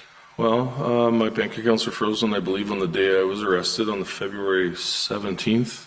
My corporate accounts as well as my joint accounts were frozen for the weekend, unfrozen, I believe, the Monday. My Toronto Dominion bank account was frozen for upwards of 3.5 months. And how did that impact you? I learned how to use cash again. And you mentioned already that you were arrested on February 17th. I was, yes. Okay. How has the arrest affected your life?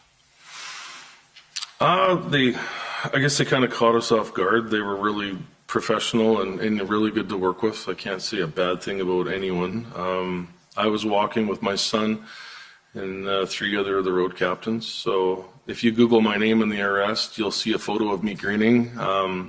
My son was there. He was 18 years old at the time, and I looked over at him and seen him. That look he had as a 6-year-old or 7-year-old kid, where the tears were welling up. He was scared, and so I simply just said, "Hey, bud, you're good," and grinned like that. And they caught me on camera, of course, and everything's been good since. It's changed quite a bit. What's changed? Well, I've got criminal charges now, and I've never had criminal charges. I've never been in trouble with the law before. And one final question for you. Is there anything that you think it's important for the commission to hear that we haven't touched on? I think we've touched all the bases. The truth is here. I have nothing to hide. As far as I know, we were doing everything within the law, according to legal counsel. And that was my main primary goals. Thank you. Those are my questions. Thank you. Okay, so we have the cross-examinations to go ahead. The Government of Canada, I think, is up first.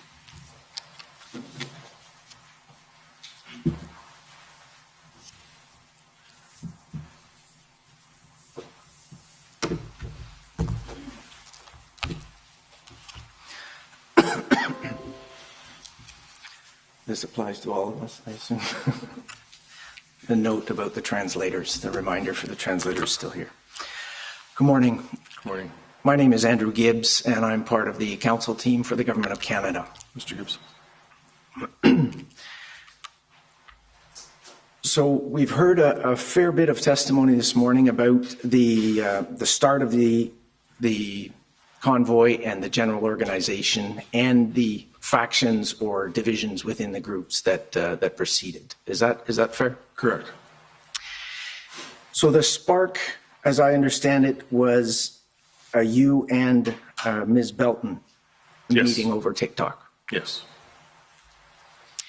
And you eventually organized with others to come to Ottawa to drop the border mandates. Yes. And that was your sole objective. That was my personal sole objective, yes. So to be clear then, the others that eventually joined or started participating may have had other goals and objectives. Quite possibly, yes. And you're aware of some of those goals and objectives? There was a lot going on, but yes, for the most part. For example, Canada Unity was seeking to sign the MOU that Commission Council spoke to you about. Yes.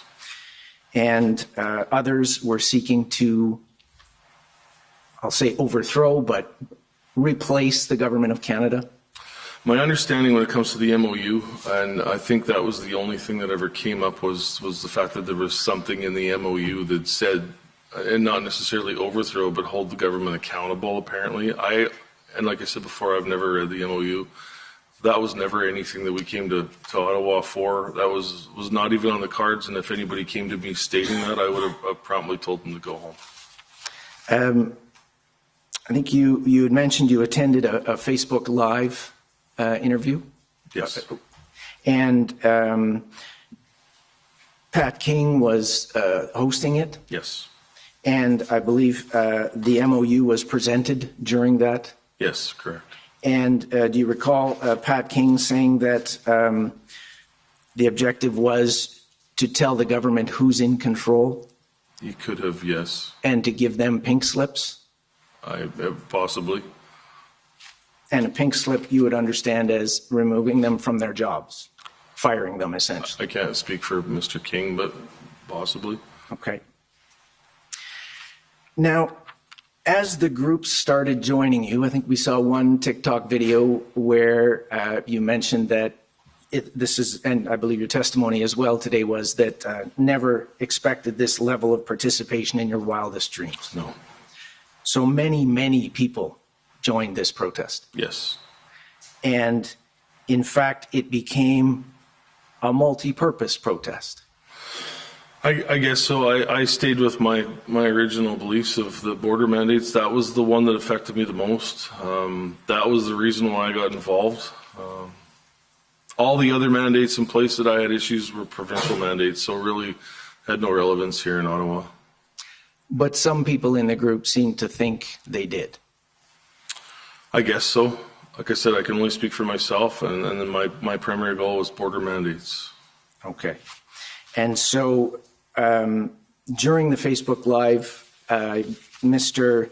Bowder suggests that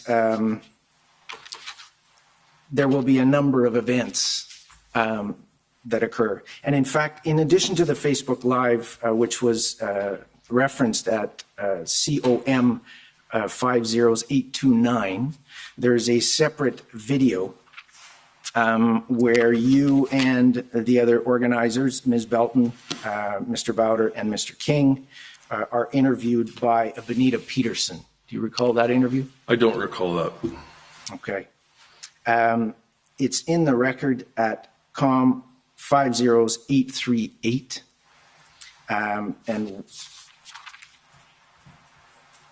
during that interview, and we can bring it up if you like, it again is a lengthy interview, over an hour and a half long, but it does speak to the activities or events that Mr. Bowder proposes to have. He also shares the MOU again and suggests that one of the events will be to present that MOU to the Government of Canada or representatives thereof. Okay. The last point that I would make, just with respect to that video, but I'll move on to the basic idea here, that there were, as you say, a number of factions or groups that were involved. Yes, correct. Okay, and you didn't have a vetting procedure to check who was going to be there? We did not. This was a purely organic.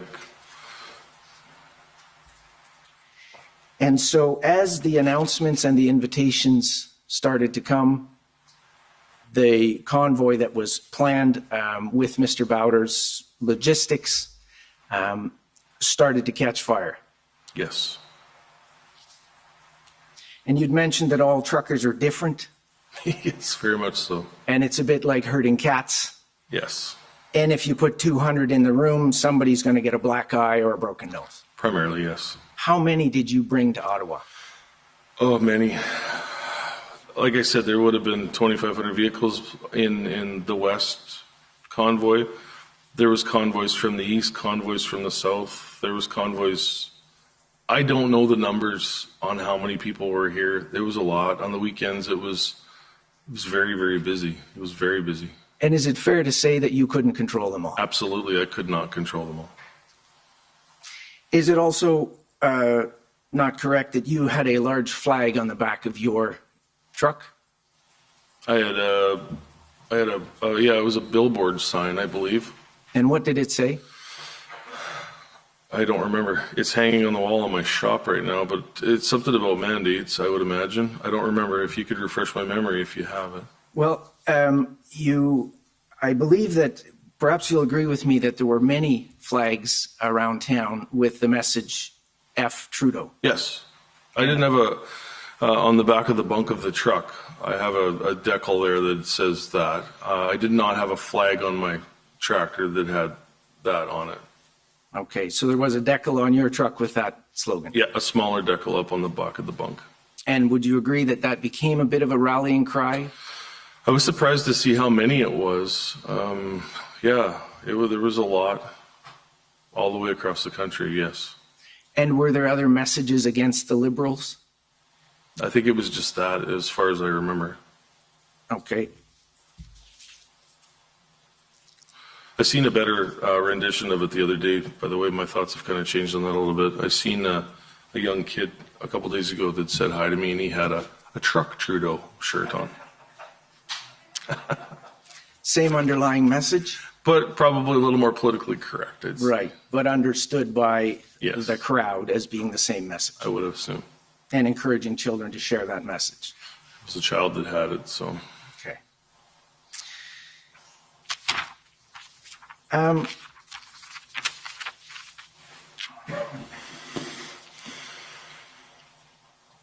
You had mentioned to Commission Council that you were frustrated with the mandates, Correct. and you were, I believe your testimony was that you were very angry. Yes. And did this protest and convoy and general sentiment that you and Ms. Belton started, did that inspire others? Yes, it did, of course. As part of your group, and this, when I say your group, I'm referring specifically to the Freedom Convoy 2022. I think it's you and Ms. Belton at one point and Ms. Leach. Yes. And Mr. Bolton, Bowder, sorry, by that point is outside of the group. He was always Canada Unity. I don't believe he was ever part of Freedom Convoy Okay. 20. And Mr. King has been kind of pushed to the side of He it. was separate, yeah. Yeah, okay. He still has a large following. Yes, I believe so. Okay. And I think we heard reference to the video about social media on TikTok where Mr. King was attributed as saying that Mr. Trudeau was going to catch a bullet. You recall that? I heard about it, yes. I don't think I'm not sure if I ever seen it or not. Okay, perhaps I can show it to you now. If we were to bring up, Mr. Clerk, OPS 407967. And I'd like to just play the first 20 seconds of it. It goes on. Trudeau, someone's gonna make you catch a bullet one day. To the rest of this government, someone's gonna fucking do yous in. You sons of bitches. The only way that, and I'm going to say it out loud, the only way that this is going to be solved is with bullets. And yeah, I said it. That's the only way something's going to happen. A massive revolution on Thank you. Now, I believe you suggested that Mr. King had told you previously in a conversation that this was edited and taken out of context. He did, yes. And you will agree that it came to light during the protest. Yes, I believe the second part of that video, my understanding with that was that was from a previous post, something to do with Indigenous lockdowns or Indigenous protests somewhere else in the country where that bullet comment came from. Right, but it was posted during the convoy. It was, yes, I believe. Okay. And you yourself admitted, I believe, to Commission Council that being a bit of an internet troll. Yes, sir. And having previously posted nasty, racist, and anti-Muslim content. Regretfully so, yes. And you have a significant following now? On the TikTok, I do, yes. Yes. And Mr. King also has a significant following. Mr. King, I believe, due to his conditions, isn't allowed on social media. At the time? At the time, I think he had a significant following on Facebook. I don't think he was on TikTok. And we saw a discussion between you and Ms. Leach referred to by Commission Council, where you and Ms. Leach discussed the need to keep him around if possible because of his following. Apparently, yes. Okay. So you're aware that the Freedom Convoy group, this would be your group, put out daily briefings. Yes. And these daily briefings, did you have input into them? Not very often, no. My job was literally out with the trucks on a regular basis. I would come sit in at the end of the day and have conversations with other people in the group to get, but I don't remember being, I remember being at the first news conference. I remember telling Ms. Leach that I didn't want to be the one in front of the camera, but I would be the one that stood beside the one at the camera. And that was the only time I think I did a couple, but I was always sitting off to the side. My job was truck safety, truck issues, making sure everybody was looked after. Looked after in terms of fuel and mechanics and food. Yeah, fuel mechanics. If any issues arose, working with the police. That was my main job, was working with law enforcement. Okay. And Would you agree that the daily updates, the purpose of those was to inform the participants in your group of the daily events? I believe so, yes. And it was circulated each day? I believe so, yes. And it would be circulated in the morning, presumably? That I With can't the weather tell. for the day? Yeah. Okay.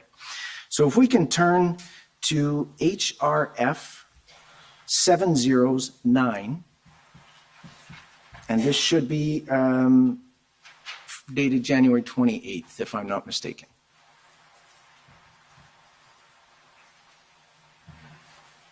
Does this look like one of the updates that the Freedom Convoy 2022 group would have circulated?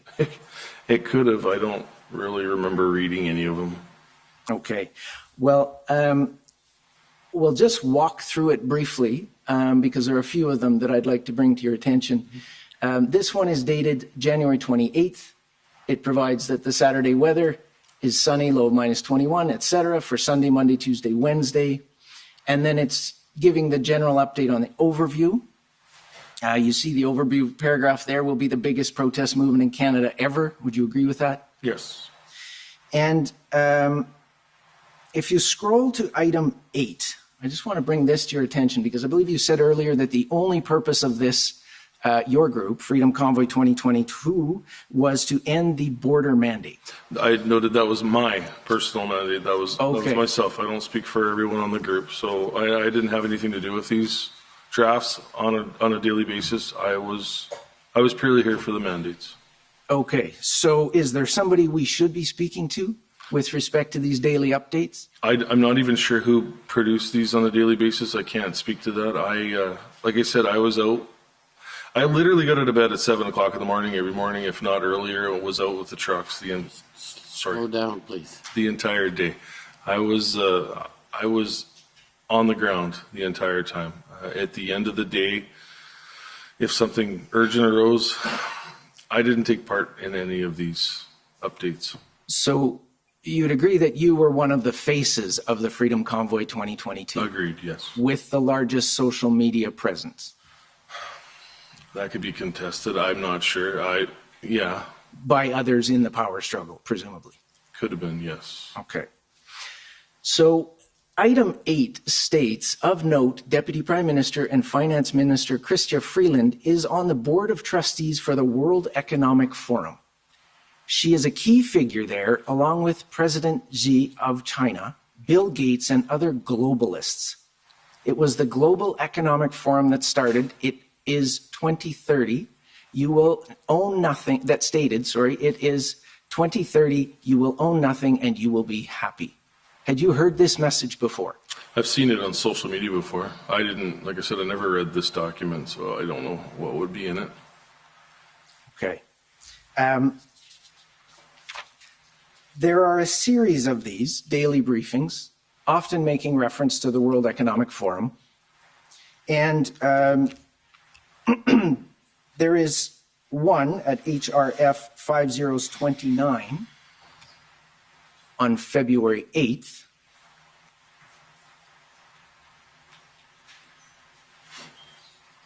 That refers to, at the top, can we pull that one up, please?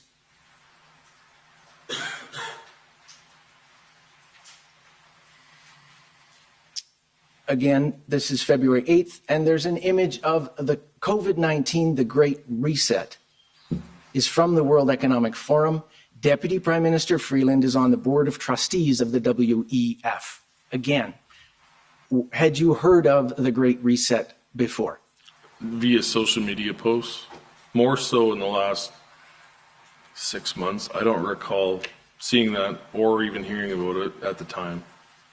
And what is the nature of your understanding of this book, The Great Reset? I have never read it. Okay. If you'll scroll to the bottom of this, there's a reference, a section that deals with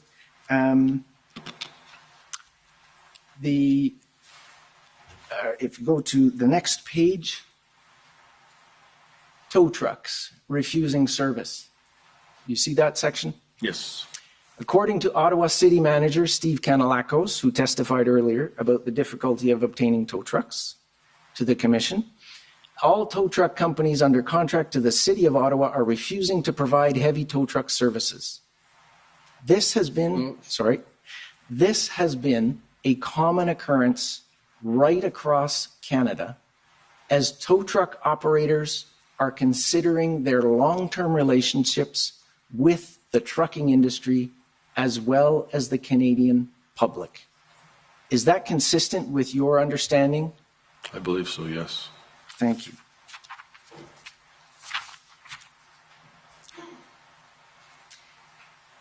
If we now turn to February 16th at HRF 6052,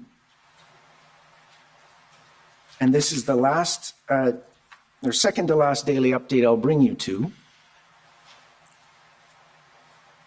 This one begins with a photograph of Prime Minister Trudeau with World Economic Forum leader Klaus Schwab. Do you see that? Yes. And underneath there's a description of a video of Klaus Schwab describing Trudeau's loyalty to the World Economic Forum. A video has emerged, World Economic Forum leader Klaus Schwab describing Trudeau's loyalty to this globalist organization. The video appears to have been taken in 2016, just after Trudeau became the Prime Minister. Do you see that? Yes.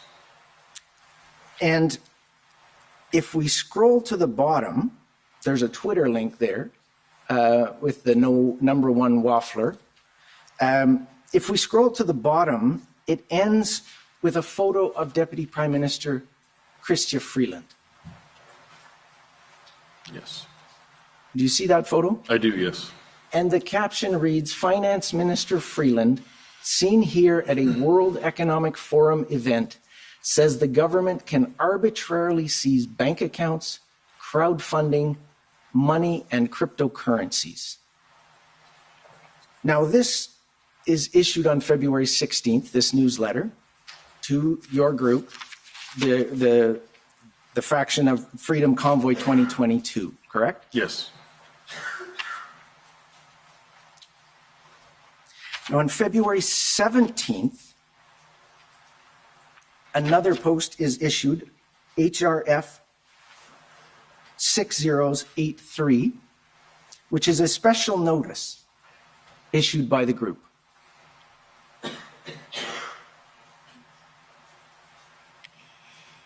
Just to note, you're out of time, but did you know if you'll be much longer? I need about 5 minutes on these 2 points, sir, and they'll tie the two together.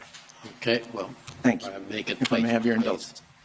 You have the post, and this is a Freedom Convoy 2022 reaffirms its commitment to peaceful demonstration, correct? Yes. And in this notice, you'll see that it expressly condemns, if we scroll down, 1, 2, 3, fourth paragraph, Pat King does not speak for us. We expressly condemn any talk of violence from him or others. Do you see that? Yes. And that accurately reflects your views at that time? I had nothing to do with this document, so it would have been inside the meetings, I would assume. But in terms of your views of Pat King, Yes. that's an accurate statement That from is your accurate. perspective? Yes. And also talk of violence from him or others? Yes. Were you aware, sir, that the night before, on February 16th, following the other notice with the photograph of Chrystia Freeland at the bottom, that Deputy Prime Minister Freeland received a death threat? I was not, no. So if we can turn to pb.can 401757_rel.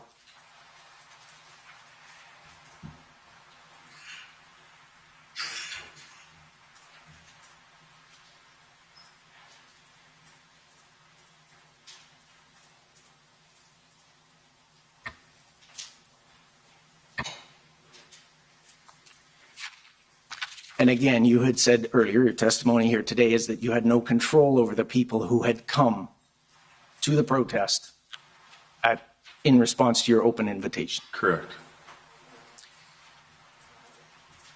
And so have you seen this email before? I have not, no. It's sent on Wednesday, February 16th at 1:23 p.m. to Chrystia Freeland, MP, and it reads, I declare war on all the Canadian government for lying about COVID-19. Chrystia Freeland will get a bullet to the head. Prepare to feel our wrath. Yours truly, the Canadian COVID government resistance.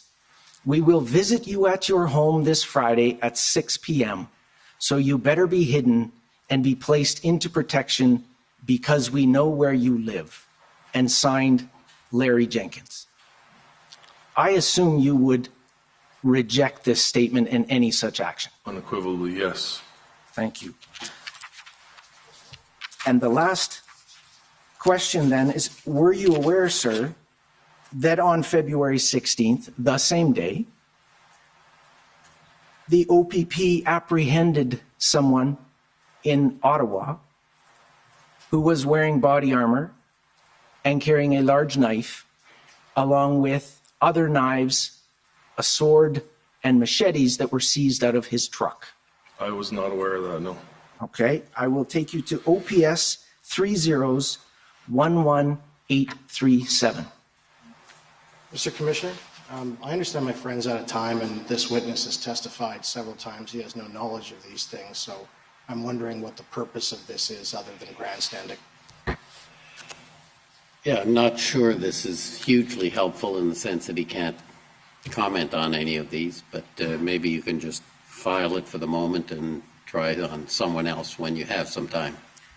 Thank you, sir. So the last question then is, would you agree with me that when you start a fire and fan the flames, it can get out of control, and you had no control over those other factions who had come to this protest? That's where I spent a lot of time on the ground. I spent a lot of time working with people that were with the original convoy from the West, and with people that were not with the West. If somebody had a concern, I said it on more than one occasion on my videos. If anybody has a problem, if anybody wants to yell at somebody, find my number and phone me and yell at me. I will gladly take it.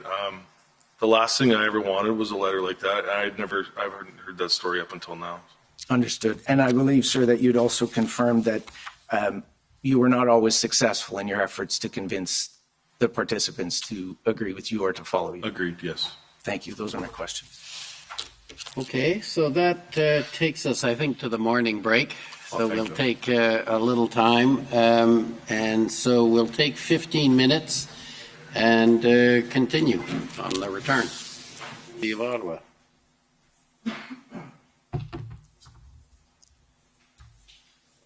Just checking if it's morning or afternoon. Good morning, Mr. Barber. Alyssa Tompkins, counsel for the City of Ottawa. Please do. I just have a few questions for you today. We saw earlier in this proceeding that you had texts with Kim Ayat, who is the General Manager of Emergency and Protective Services at the city. Yeah, I'm not sure of his role, but yes. I'm just going to put them on the screen to assist you in that regard. So if we could bring up document OTT, I think it's 30057.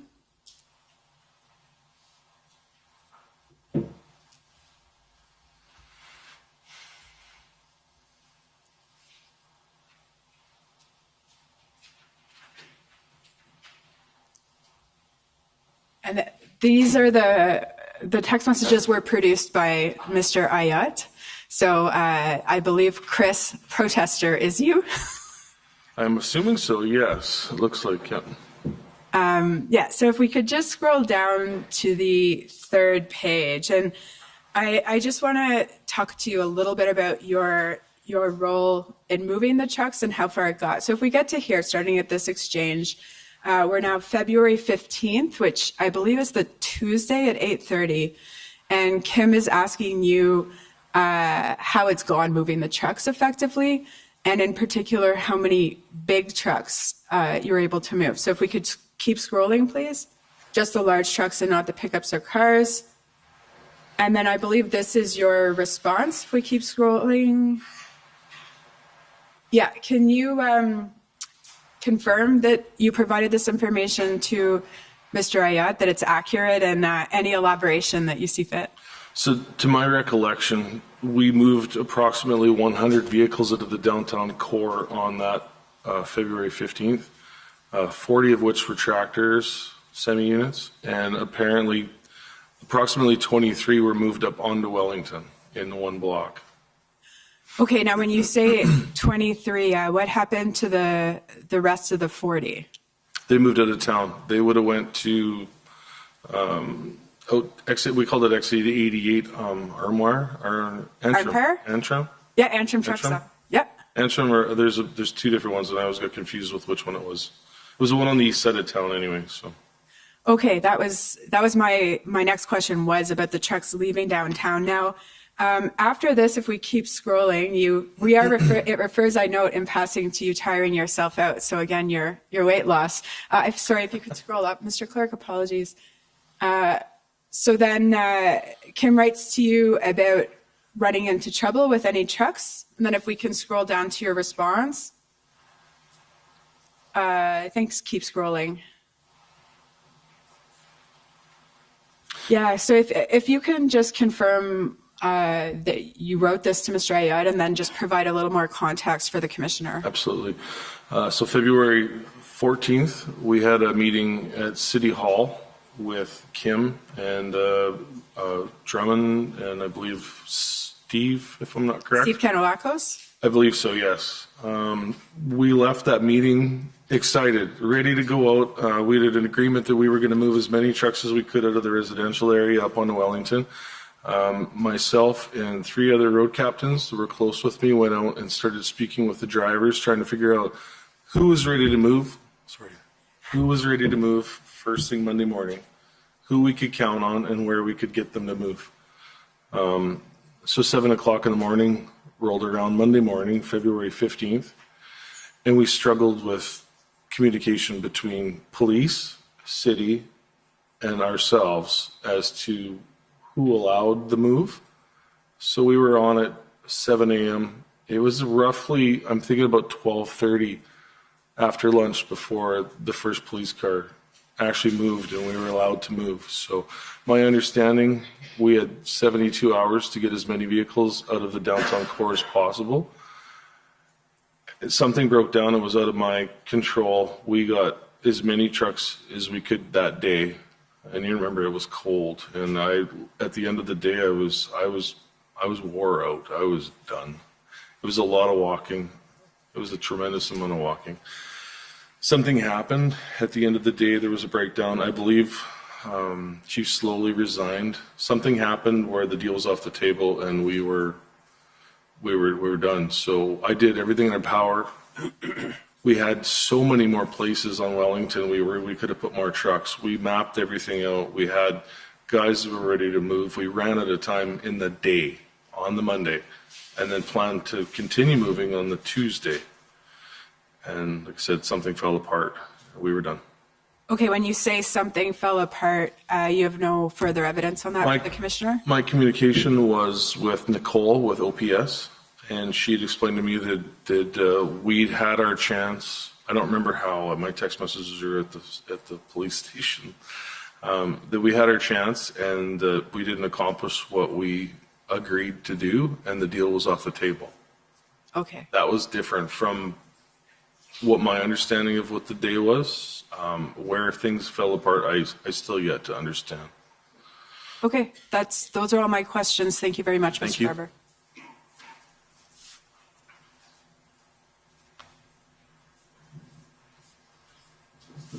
Okay, the next, I believe, is the Ottawa Police Service. Thank you, Mr. Commissioner. This is Jessica Barrow for the Ottawa Police Service. Our questions have already been canvassed, so we have nothing further for this witness. Thank you. Okay, and the Ontario Provincial Police. I have no questions. Thank you, Commissioner. Mr. Slowly, his counsel.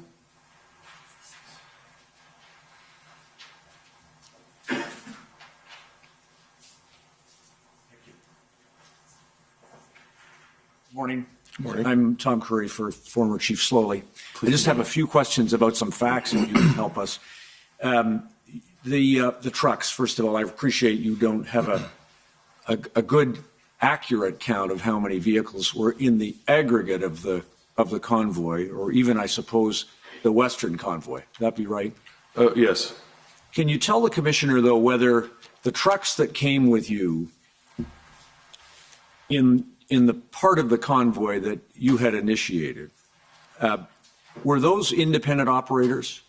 Yes. A lot of the major companies didn't want the advertisements from their business names on the doors for company drivers. So I would say 95, 98% of the tractor trailer units were independent operators that would be affected by the border mandates. Right.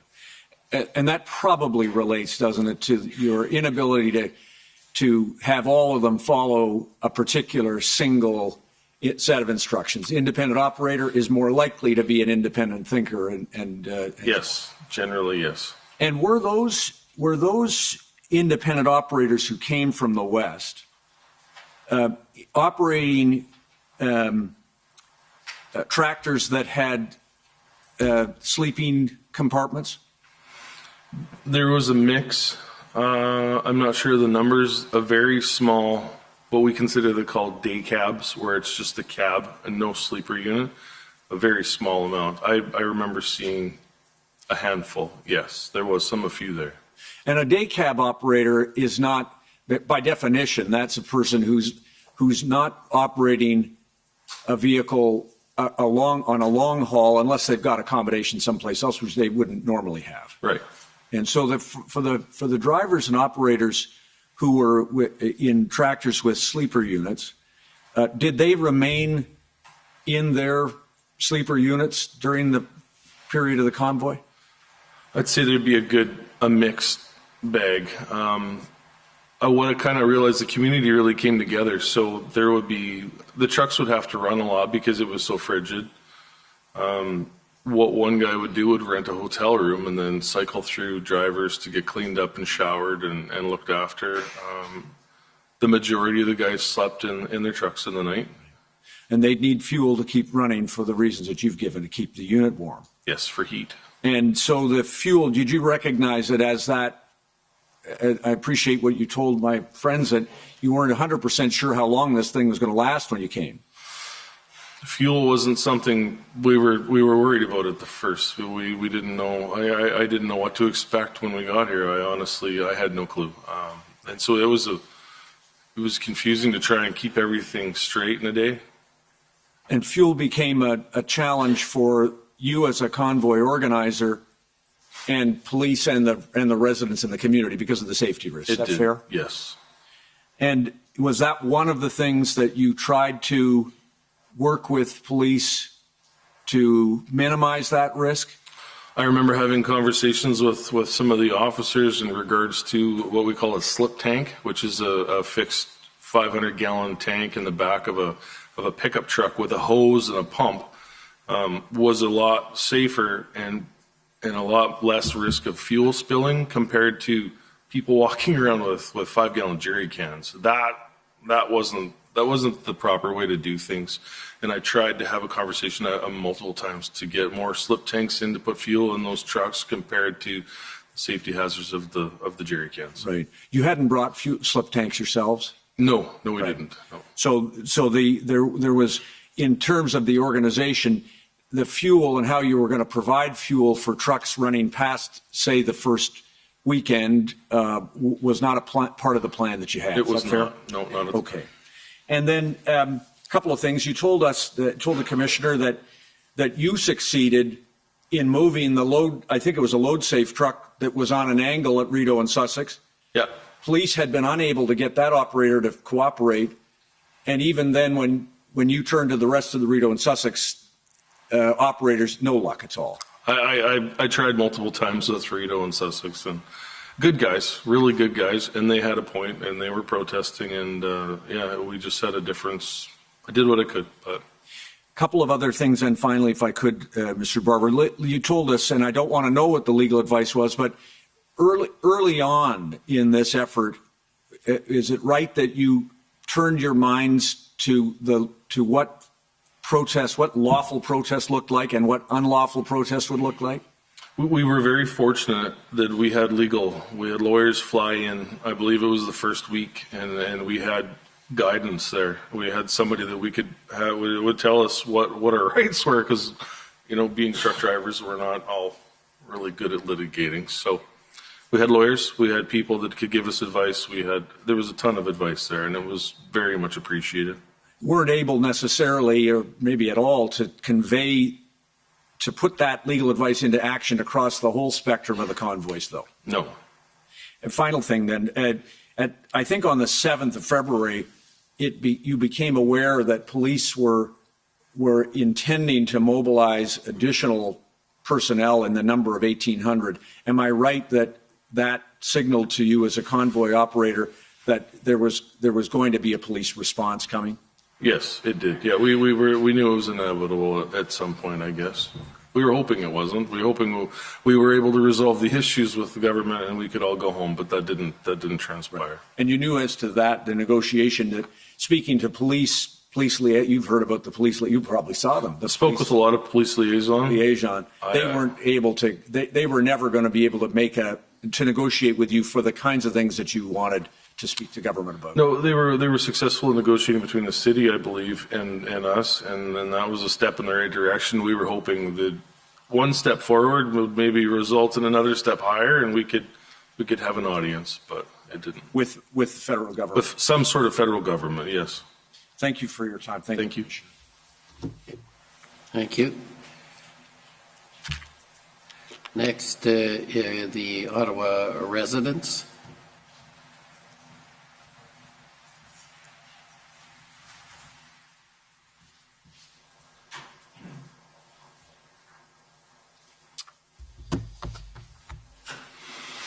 Thank you, Commissioner. Mr. Barber, my name is Paul Champ. I'm a lawyer for the Ottawa Coalition for Residents and Businesses. And good morning, Mr. Champ. I have some questions for you. Sure. I think you may already be aware of this. I'm from Saskatchewan as well, so we have. Oh, I wasn't aware of that. Okay. Good. We're both from God's land. Whereabouts, may I ask? Regina. Ah, good. But I've been in your area many times. It is God's country. So, Mr. Barber, I'd just like to start about the reasons why you were coming to Ottawa. It was about mandates generally, or was it just the trucker mandates, the mandate or the border restriction that truckers could no longer enter or pass through if they? I can only speak for myself, but for me personally, it was the border mandates. That was the last straw per se in the government going too far and wanting. I needed my voice to be heard. Right. In government going too far, it was everything. It was the restrictions, the restrictions from going into restaurants, from schools were shut down, all of those sorts of things. It just built up, and that was the last straw for you. There's so many different stories that I've heard throughout this ordeal that contribute to why we went there. When you're hearing stories of people's parents dying in a hospital bed alone because mandates wouldn't allow their kids to be with their adults when they took their last breath. You've seen the mental health issues in this country just plummet. It was sad. I watched that with my own children. My daughter, it was 16 at the time, was unvaxxed in high school, bullied by the rest of her classmates because she wasn't vaccinated. She had to play a clarinet in music class in a separate room. The trucker mandate in particular, though, the United States had a mandate in place at the same time, correct? So it didn't matter what Ottawa did? I believe it came in afterwards. I believe the Canadian government announced the mandate first. Excuse me. But many mandates that people were upset about were provincial mandates, right? I guess Ottawa is like a symbol of all levels of government for many of those people in the convoy? I think, honestly, when it comes to the provincial mandates, there were a lot to deal with. They didn't affect my business to the way that the federal mandates affected my business. That was the driving, and I struggled with it. Even though they've been in place since then, it has still been a struggle the entire summer to try and keep up with the lack of drivers and equipment we can get across the border. But we've literally lost a lot of guys. So, Mr. Barber, I want to ask you some questions about your arrival in Ottawa. Since the Ottawa Police didn't ask you any questions about this, I want to understand. You believed that when you were coming to Ottawa, when you were in the last 100 kilometers, your understanding was that the trucks would be going to staging areas. Is that right? Yes. And outside the city? No. And to this day, I've never been to these parks, but my understanding coming across Canada was two staging areas, Major Hills Park and Confederate Park, were the two places that the OPP, now whether that message got mixed up somewhere along the lines, that is what I was told, and that is what I understood coming across Canada. We had places to stay, staging areas in these two parks. We had porta potties set up, ready to go. They were prepared for us when we got there, and that turned out to be not true. And when did that change? Like, who informed you that you could just go to downtown Ottawa instead, and when? Well, OPS led myself and another truck before the convoy was cut off at the War Museum there. It became clear to me then, with the amount of people downtown, with the amount of traffic in downtown, and we slowly kind of worked our way to the Supreme Court is where I couldn't go any further, and that's where I was stopped. That's where my tractor remained until I believe I've removed it from the city on the 7th of February. Okay.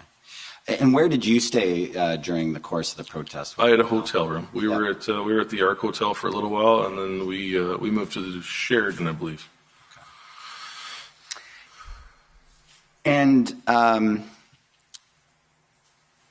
I've seen a news story about your text messages that you had with some of the organizers, and seen reference of you having texts with Ms. Leach on January 30th, where she said that she'd received a call from the command center. What was the command center for you guys? I remember seeing that in my disclosure too.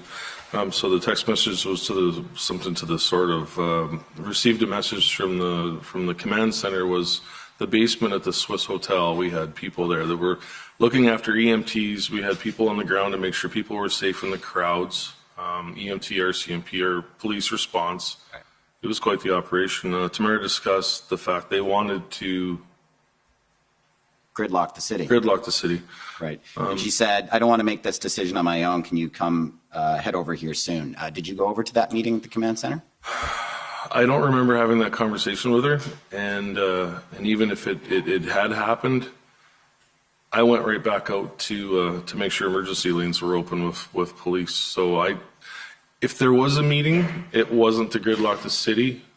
It would have been to keep the emergency lanes open. That was my primary job the entire time I was here. But the trucks did gridlock the city, you would agree with me? In certain spots they did, yes. Like I tried really hard to make sure. At least the emergency lanes were open. Emergency lanes. I can tell you I almost got into a physical altercation at least twice with the driver that was ignorant about moving when I asked him to. Now, I just want to ask you a couple questions about, you told us you were protesting about the trucker mandate at the border. Were you opposed to mask mandates as well? I don't like a mask.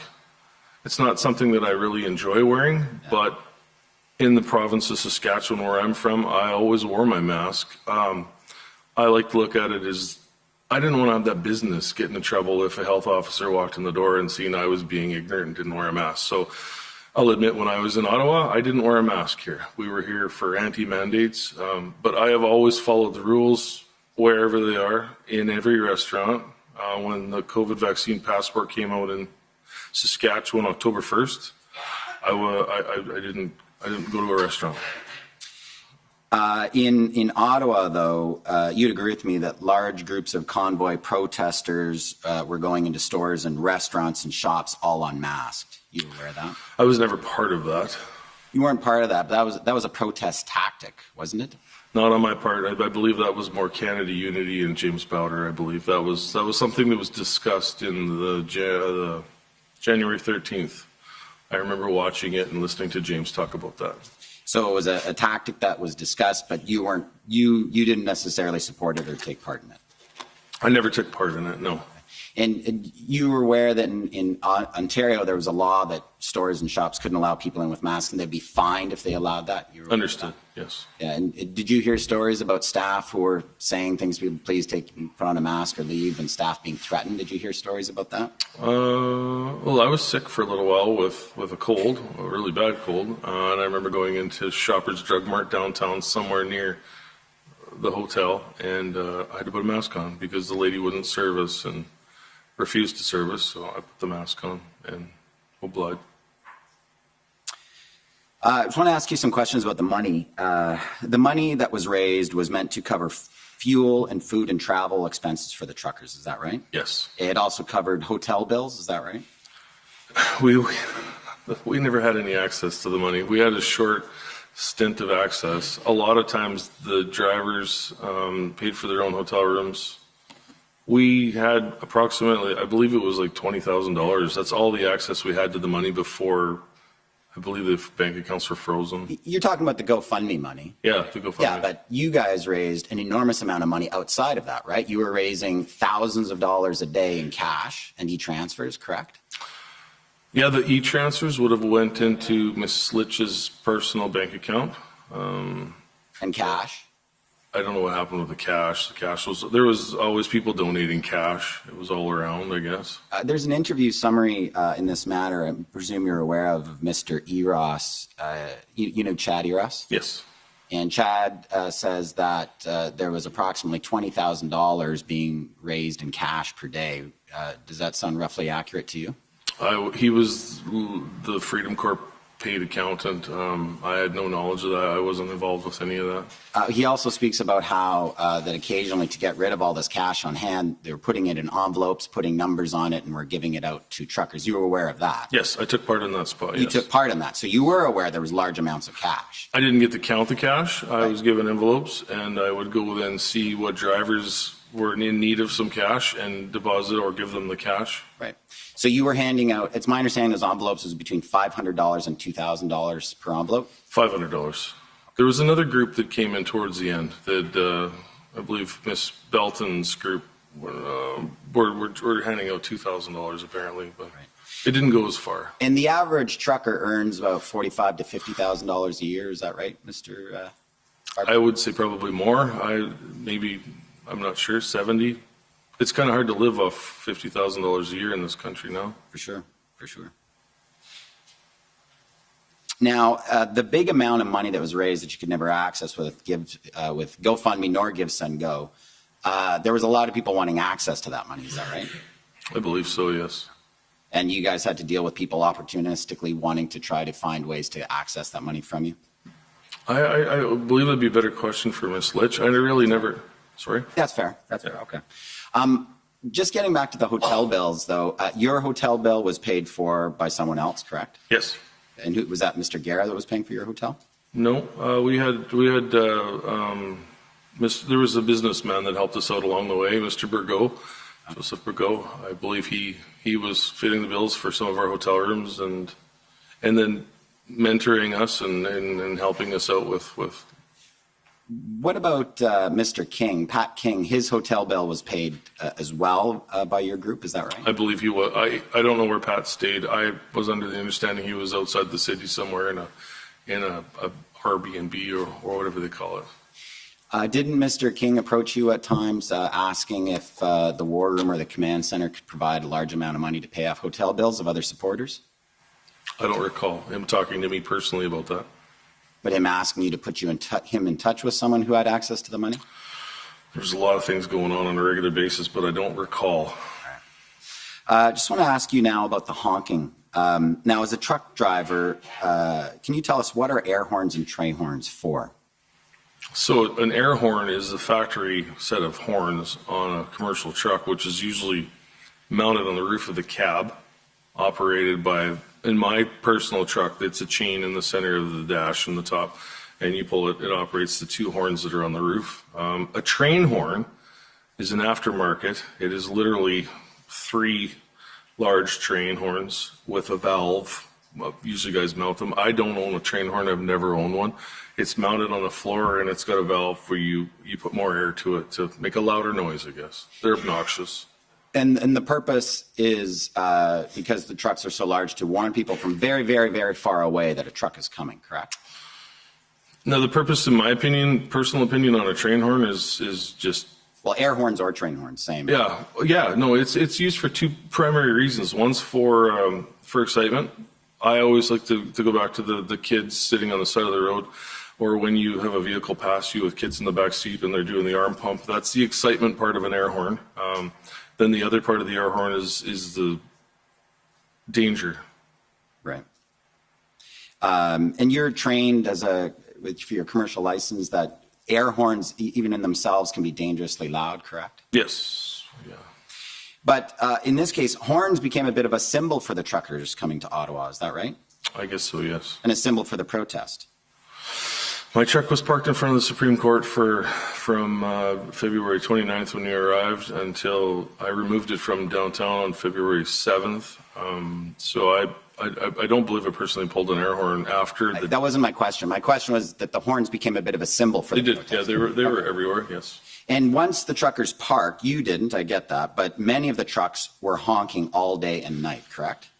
For the first little while, yes. And those that wouldn't listen, we tried to reason with and get them, I tried to reason with to try and get them under control.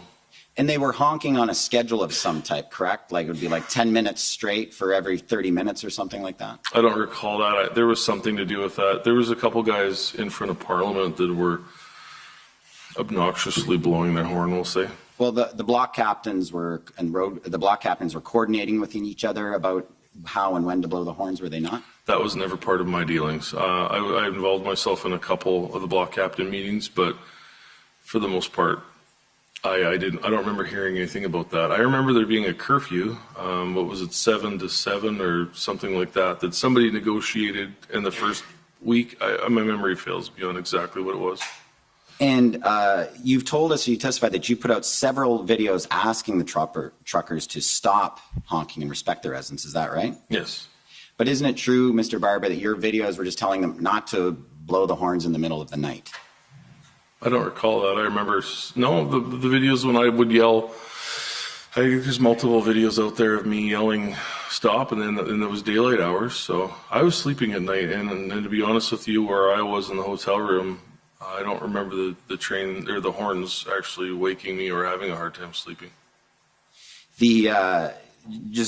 There's a HR, I'm not going to ask to put it up because we don't have time. HRF 183 is a video of February 1st on TikTok where you tell guys to stop honking and stop laying on the horns at 3 a.m. And the guys have stopped, which is nice. So you were asking guys not to lay on horns in the middle of the night? I'd have to see the video again to see that. I don't recall that video. I'm not saying it's not there, but... or later that day? It might have been in the evening, I would say. I remember, yeah. I remember doing a video. I've seen it in my evidence here last night where I showed the street in front of my hotel room with the trucks, and it was in the evening, and it was perfectly quiet. You did put out a TikTok video on February 9th, though, did you not? Saying that if the police tried to come to a truck, they should, notwithstanding the injunction, they should pull on their horns, correct? So in regards to that video there, in consultation with legal teams, we were instructed that the bunk of your truck was considered a residence, and that police needed to have a warrant to breach the residence of your truck. And we were also instructed by legal counsel that in a case of something like that, what they were telling me, I've never been involved with something like this before, so I have no idea what happens when police kettle, but my understanding was if the police come and there are mass arrests happening, we were allowed to try and warn the other drivers. So yes, there was a video. It's in evidence, I believe. That's HRF 000217 for the record. And Mr. Barber, Mr. Wilson has put in an interview summary, we're going to hear from him tomorrow, where he says that you were asking truckers to implement a quiet hours and to only honk between 8 a.m. and 8 p.m. Is that correct? Apparently there was some sort of a deal in the first week or so. We were allowed to honk during the days, apparently. So yeah, I'm trying to play by the rules. If a deal with whom? I think with the city, I was never involved with the inner workings of the deals with the city other than when we did the truck move or the court injunction or something to that effect. There was a deal out there and I don't remember exactly. Well, I think we heard a little bit of evidence that Mr. Wilson and Ms. Chipiak were trying to negotiate with the city, saying if the truckers agreed to not oppose the renewal of the injunction and to only keep honking between 8 a.m. and 8 p.m. So they're trying to get a deal like that. Is that Could be right? possible. They worked behind the scenes relentless. They were honestly godsends. They were right there with us for help. Right. Because the truck horns were all day. Even all day was quite. They were annoying. I remember a Sunday service in front of the stage, and we were trying to listen to the pastor do a sermon, and he couldn't. It was kind of like quit. But that was in front of Wellington, and that was, I believe, in the first week. So, just the last couple of questions, Mr. Barber. Have you ever met or communicated with Tyler Russell? I don't know that name. Or Derek Harrison? I don't know that name either. Have you ever met or communicated with Alex Vriend? No. And have you ever, you've already been asked about Mr. McKenzie. Okay. If I had, like I said, my phone was extremely busy. There's a ton of numbers on that phone that if there would be no contact name with it, there might have been somebody contact me, but not to my knowledge, I should say, right? I understand. All right, thank you, Mr. Barber. Those are all the questions. Thank you, Mr. Chairman. Thank you, Mr. Commissioner. Okay, next call on the CCLA.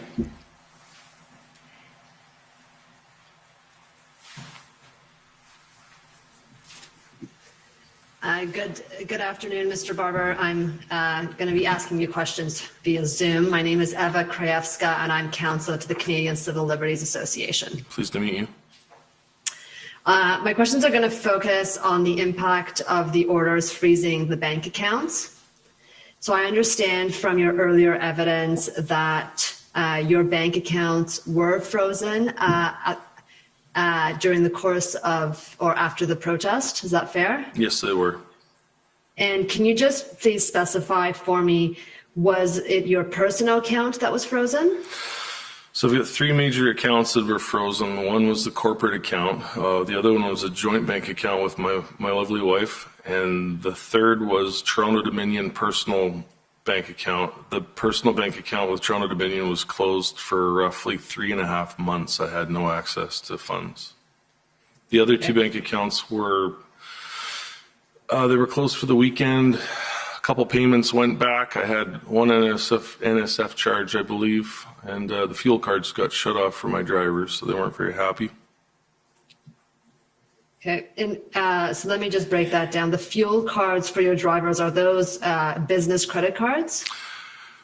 In my line of business with the trucking company, we run card lock cards with different fuel distributors, and I have agreements with those fuel companies to withdraw payments automatically out of my accounts every Sunday. So I'm up on current on my fuel bills. And are those linked to your corporate account then? Yes, they are. And so when your corporate account was frozen, then the fuel cards were also inoperative? Yes. Okay, and you said that they were frozen on the Sunday. So is that, would that be the Sunday, the 20th of February? 20th. They would have been frozen on the 17th, I believe. Okay. My bank manager at CIBC explained to me that they were reopened on Monday. She wouldn't give me details. She'd explained to me that she'd got an email from RCMP saying it was an illegal freeze or something, and that they were reopened right away. But Toronto Dominion was a different story.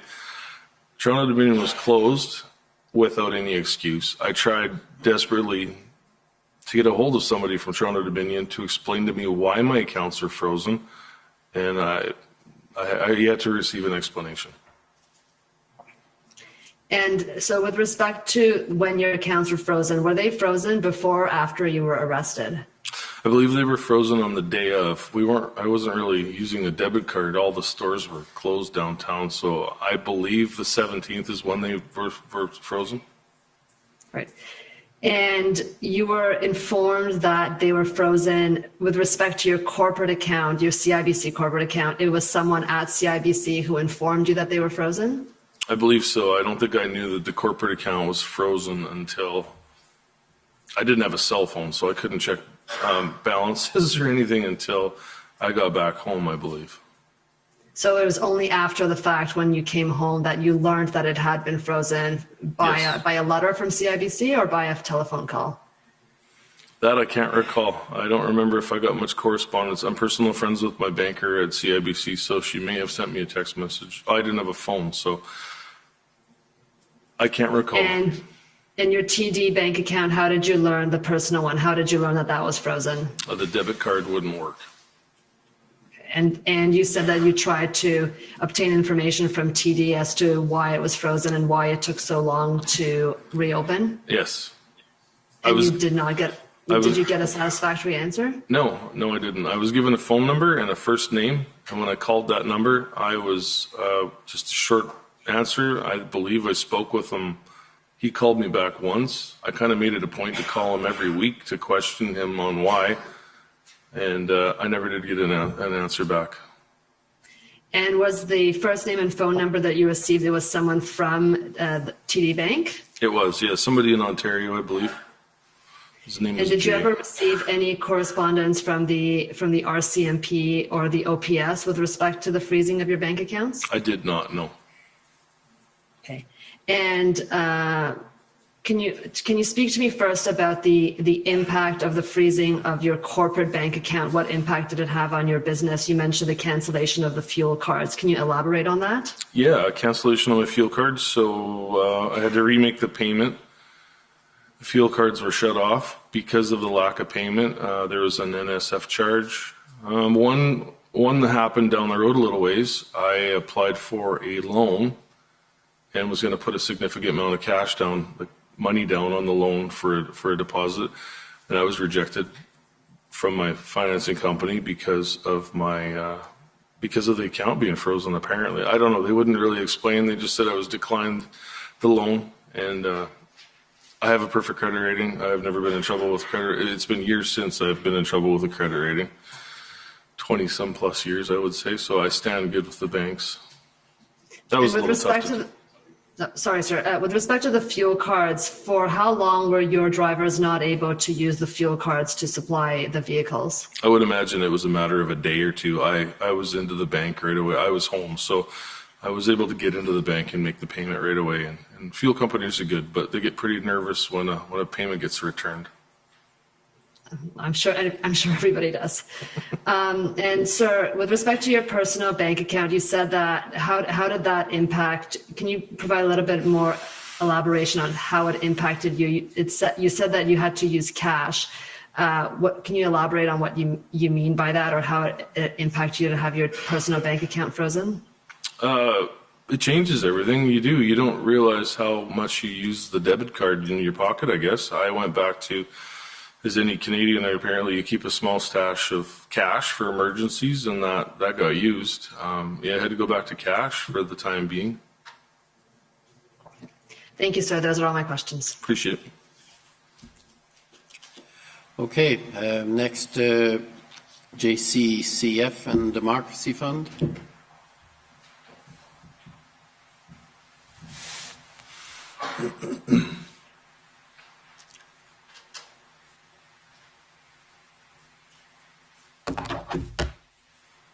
Good afternoon, Mr. Commissioner, Mr. Barber. Afternoon. My name is Antoine Dailly. I'm counsel to Citizens for Freedom, representing the peaceful protesters in Windsor. Appreciate it. Mr. Barber, you indicated that you led a convoy of trucks from out west to Ottawa and that you were a point of contact with local police forces along the way. Have you ever had any contact with the Windsor Police Service? I don't believe so, no. And you indicated that while you were traveling across the country, that one of your primary responsibilities was dealing with logistics, listening to the radio chatter. Do you ever recall receiving or responding to any requests for support from the demonstrators in Windsor, whether it's, requests for trucks or other logistical support? I don't believe so, no. It was a busy phone. Yeah, I may have missed something, but I don't remember or recall ever receiving any contact. Perfect. And if you did receive this type of request, is this something that you would have brought up with your internal leadership team? No, we were busy here enough. We weren't worried about Windsor, Coots, or anywhere else. Perfect. And so the convoy that you were leading across the country to Ottawa, that did not pass through or anywhere near Windsor, Ontario. Is that correct? It did not, no. And were any of the road captains or other trucks that were part of your convoy, were any of them, to your knowledge, dispatched to Windsor? Not to my knowledge, no. Now, earlier this morning, you were showing a TikTok video where you're talking about let's hit them, presuming the federal government, where it hurts. And I'd like to obtain some clarity from you on that statement. So in this case, when you say let us hit them, us in this case, you're referring to the convoy and its supporters. Is that correct? Yes, against the mandates. And in terms of where it hurts, was one of those places you were referencing the Ambassador Bridge, or were you focused exclusively on attending a protest in Ottawa? Exclusively attending the protest in Ottawa. Perfect. And so, to the best of your knowledge, did any of the core organizers of the Freedom Convoy attempt to establish any kind of slow roll or any type of blockade in Windsor for the purposes of impeding border traffic? No, not to my knowledge. So is it then fair to say that from your perspective, blocking ports of entry or impeding traffic at any port of entry, whether that's in Windsor or in Sarnia, was not an objective of the convoy organizers? Yeah, we had nothing to do with Windsor. That was, as far as I know, they had more issues at those border crossings from what I watched on social media lives. It wasn't the same thing as what we were doing here. Okay. And when were you first made aware that the demonstration at the Ambassador Bridge had been cleared by police? I don't recall when. I don't know the story there. I didn't pay enough. Like I said, it was so busy here, I didn't have time to pay attention to anywhere else. Fair enough. Okay. Thank you very much. Those are my questions. Appreciate your time. Thank you. And for the convoy organizers?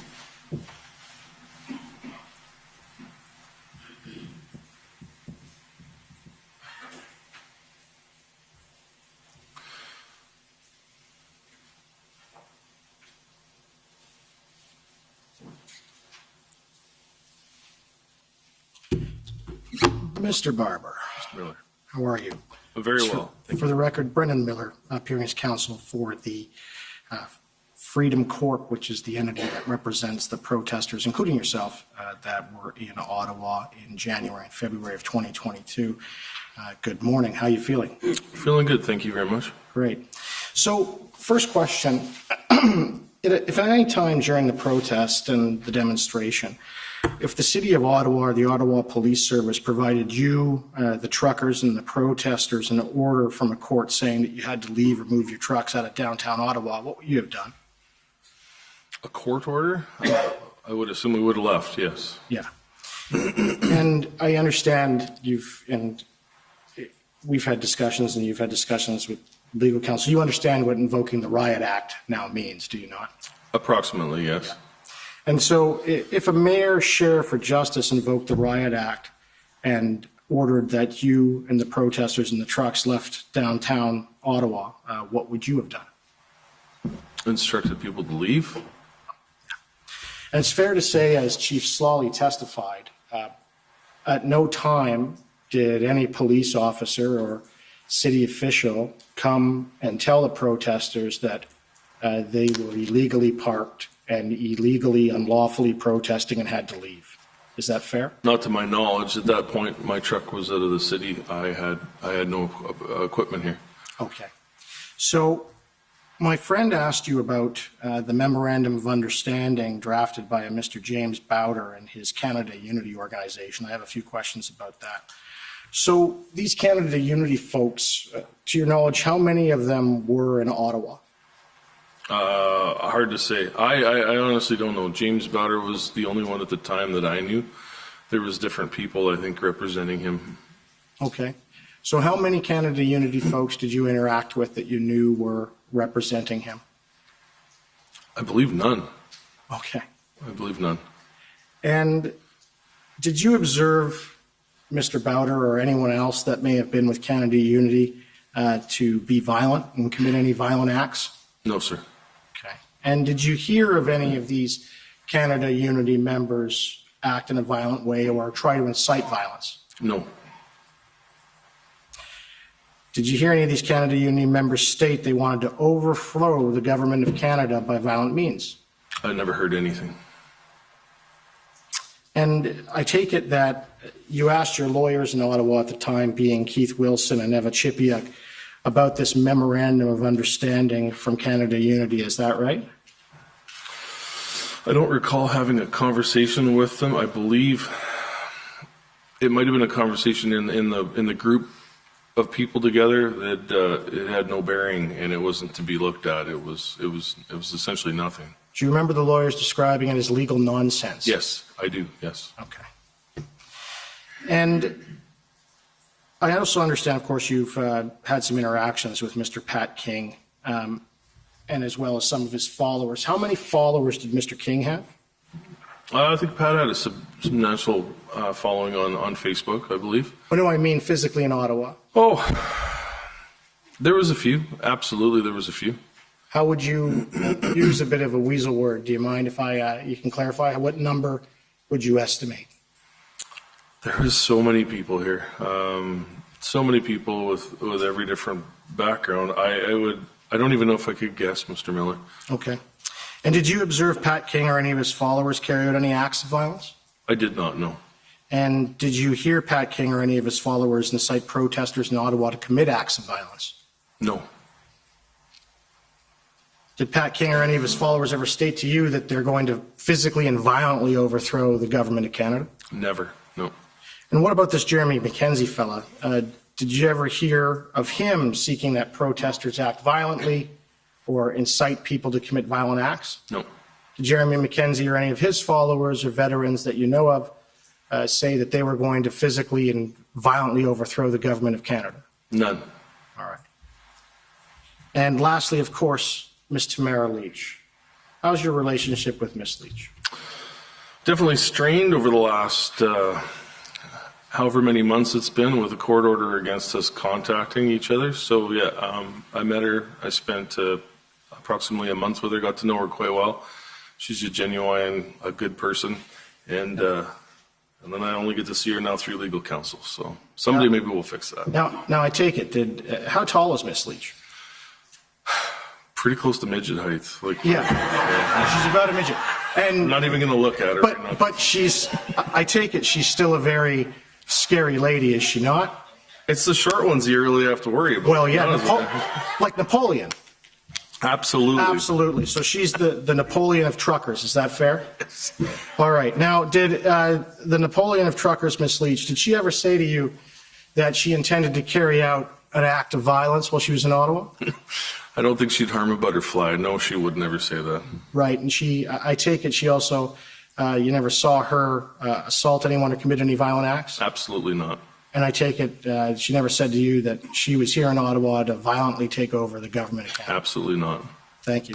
Now, my friends asked you some questions about what I would refer to as collusion with some of the other protests that were outside of Ottawa, right? So you had the big ones, you had Coutts, Windsor, as well as the ones in Manitoba and another one in Surrey.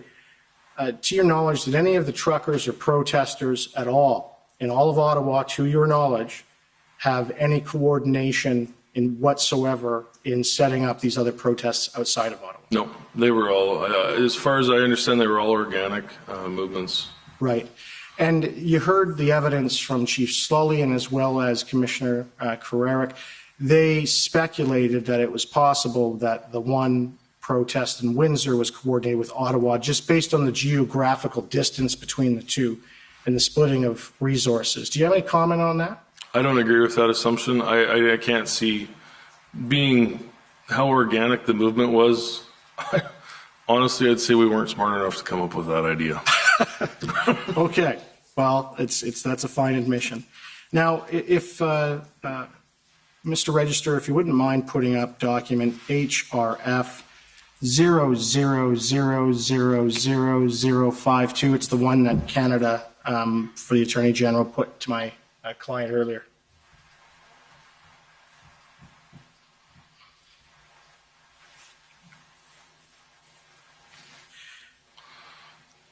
Now, did you have a chance to review this document before the questions that were asked of you of the Attorney General today? I don't believe I did. Can we just give you a quick moment to do that? And so if, Mr. Register, if you could scroll down there.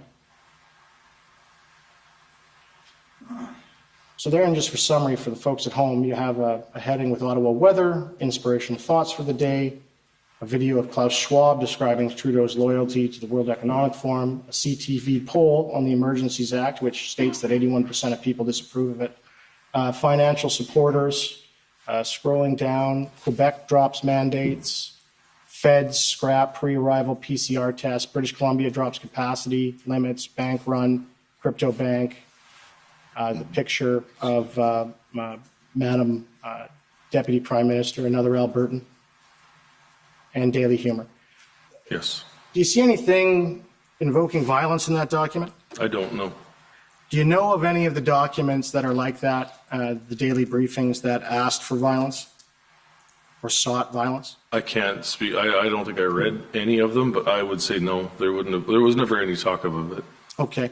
Now I'd like to bring up, if I may, Mr. Registrar, the other document that Canada put up, which is HRF 0000083.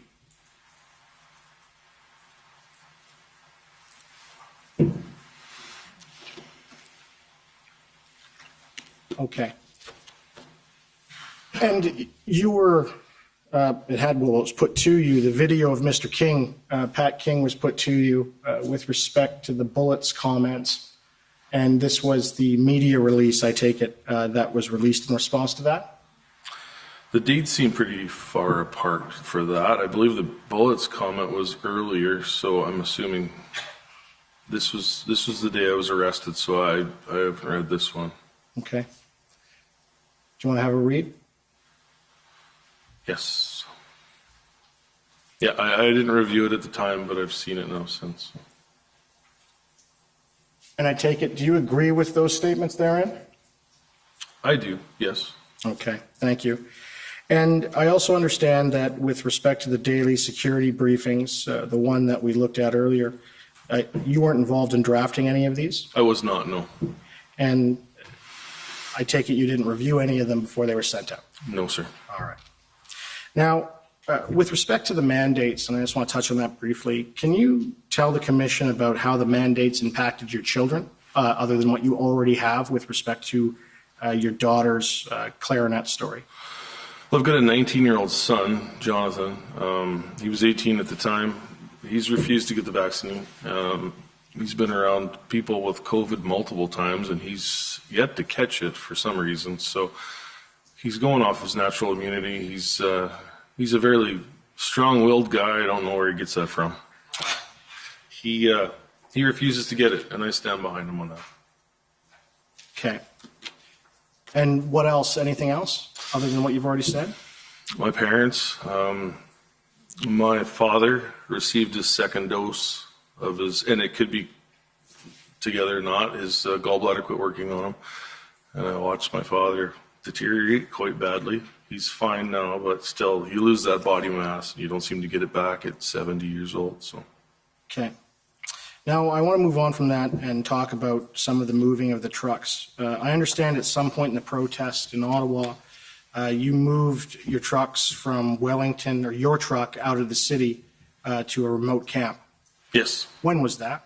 February 7th, to my best recollection. Okay. And is it true that when you were trying to leave downtown Ottawa that the police roadblocks made it very hard for you to leave? It was very tricky, yes. So there was roadblocks everywhere. So can you describe for the Commission your initial moving your truck and trying to get out of downtown Ottawa, and just sort of walk us through in a timeline?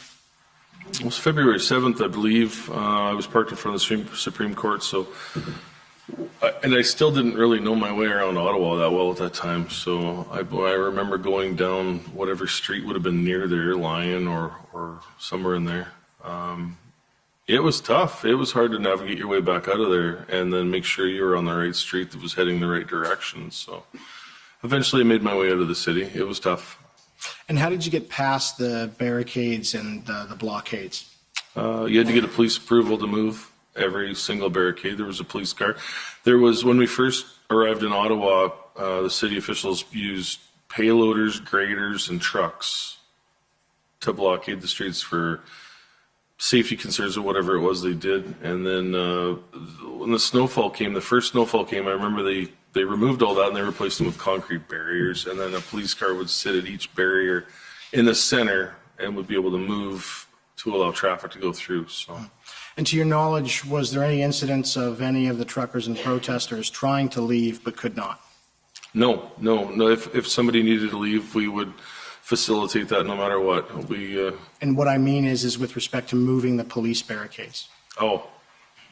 No, it was a job to get somebody out of the city, but nobody ever had troubles. It wasn't forced to stay, if you're meaning that. Sounds good.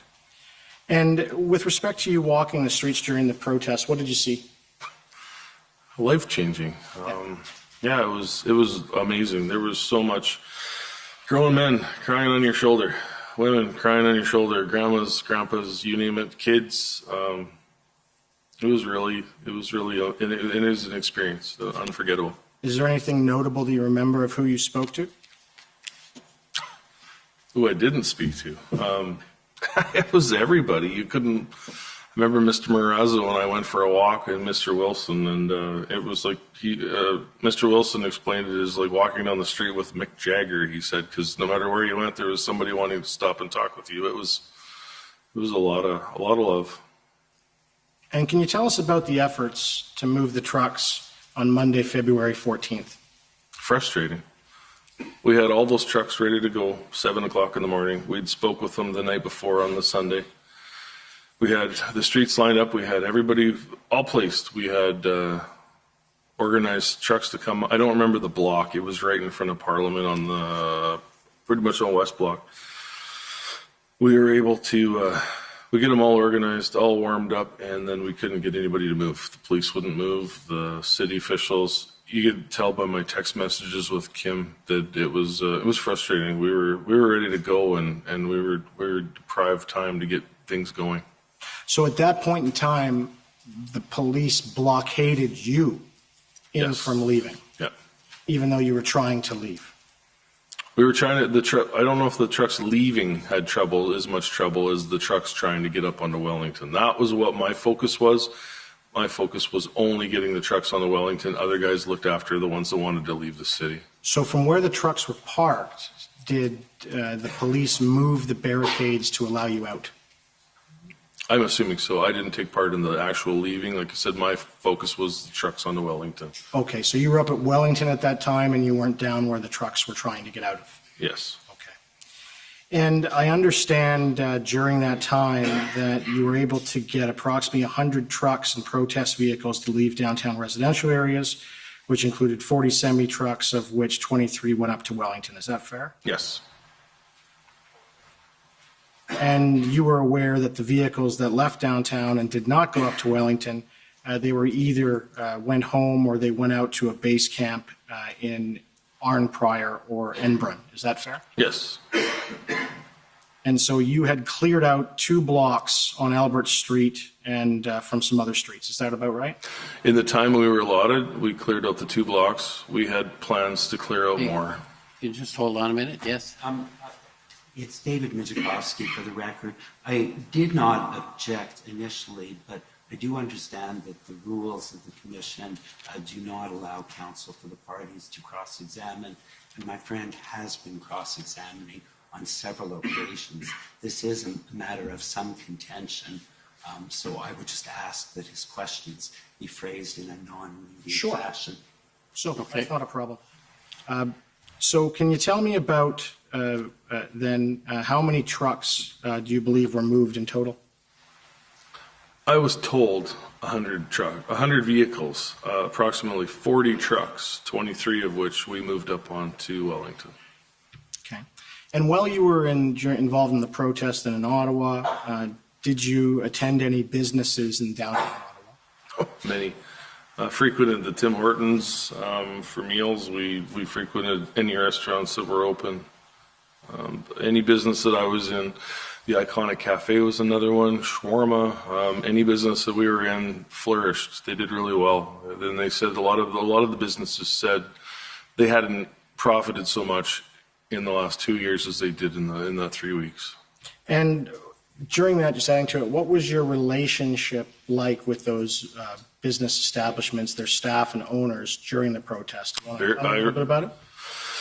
I remember the Tim Hortons on one of the corners there. Truckers were mopping the floor because the staff was overrun, and guys had the mop pail out and they were cleaning the floors. Of course, it's winter time, sloshy and disgusting floors. I was pretty proud to see that. And did any of the business owners approach you before the end of the protest about anything they wanted to say to you? Not that I recall, no. And I take it you've seen throughout this proceeding witnesses discuss views on assaultive or threatening behavior and what that means. You've seen that? Apparently, yes. Now, I understand that you heard a statement from the Prime Minister where he called unvaccinated Canadians racist, misogynist, and asked, should we tolerate these people? Do you remember hearing that? I remember hearing that, yeah. What's your perception of that? Would you say, in your opinion, is that assaultive or threatening? Just let's be careful again. You've got the... Understood. What was your perception of that statement? Very divisive for a leader of a country to be pitting one person in the country against the other person. I would say I felt, not very leadership worthy. And have you experienced assaultive and threatening words and behavior from other politicians or others? I've seen some in the news reports, I guess. Yeah, there's a few. Not that I can recall, not that I can recall the names of the ministers, but there's been a few. Okay. Well, thank you. Those are my questions. Thank you.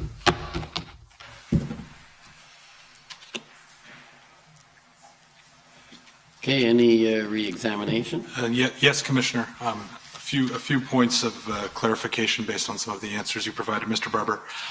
In response to questions from Counsel for former Chief Slowly, you indicated that in your efforts to speak to the protesters at Rideau Sussex, you said, I think, you spoke to them and you said they had a point. Do you recall that? Yes. Do you remember what their point was? I don't remember what their point was. No.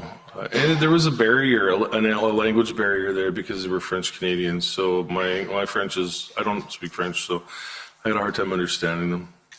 And when Mr. Champ was asking you questions, I thought I heard you mention that Miss Belton's group was one of the groups that was handing out cash. Did I hear that correctly? There was sort of a riff, sort of a split between the two groups. Miss Belton's, when I heard the $500 versus the $2,000, that was Miss Bridget's, was trying to, that group of people that were donating or passing out $2,000 instead of the $500. Did Miss Belton's group have a label? I don't think so, no. Okay. And how many people were in Miss Belton's group? I can't say, 10, 15. And then again, in response to questions from Mr. Champ, you mentioned a Mr. Bourgault. Yes. Okay. Do you know Mr. Bourgault's first name? Joseph. Okay. And can you just tell the commission a bit more about what Mr. Bourgault was doing in your interactions with him? Joseph Bourgault is a good friend of mine. He is a big business owner in the province of Saskatchewan. Well-respected man, and he offered his services to mentor. He spoke to me on a regular basis, just on protocol and advice, and a really good guy. And was he providing some financial support to the protesters? Well, I think at first our bank accounts were all, we had no money coming in. Give, Send, Go or GoFundMe wouldn't release any funds to us, so we were financially strapped for the amount of hotels, so hopefully someday we can pay that back. And sorry, I don't think I got the answer there. Did Mr. Bourgault provide financial assistance? He did, yes. Okay. And how did he provide financial assistance? With hotel rooms. Okay. Ms. Krajewska from the CCLA was asking you about bank accounts that were being frozen, and as I understood the TD account you spoke about, you said it had been frozen for 3.5 months? Yes, sir.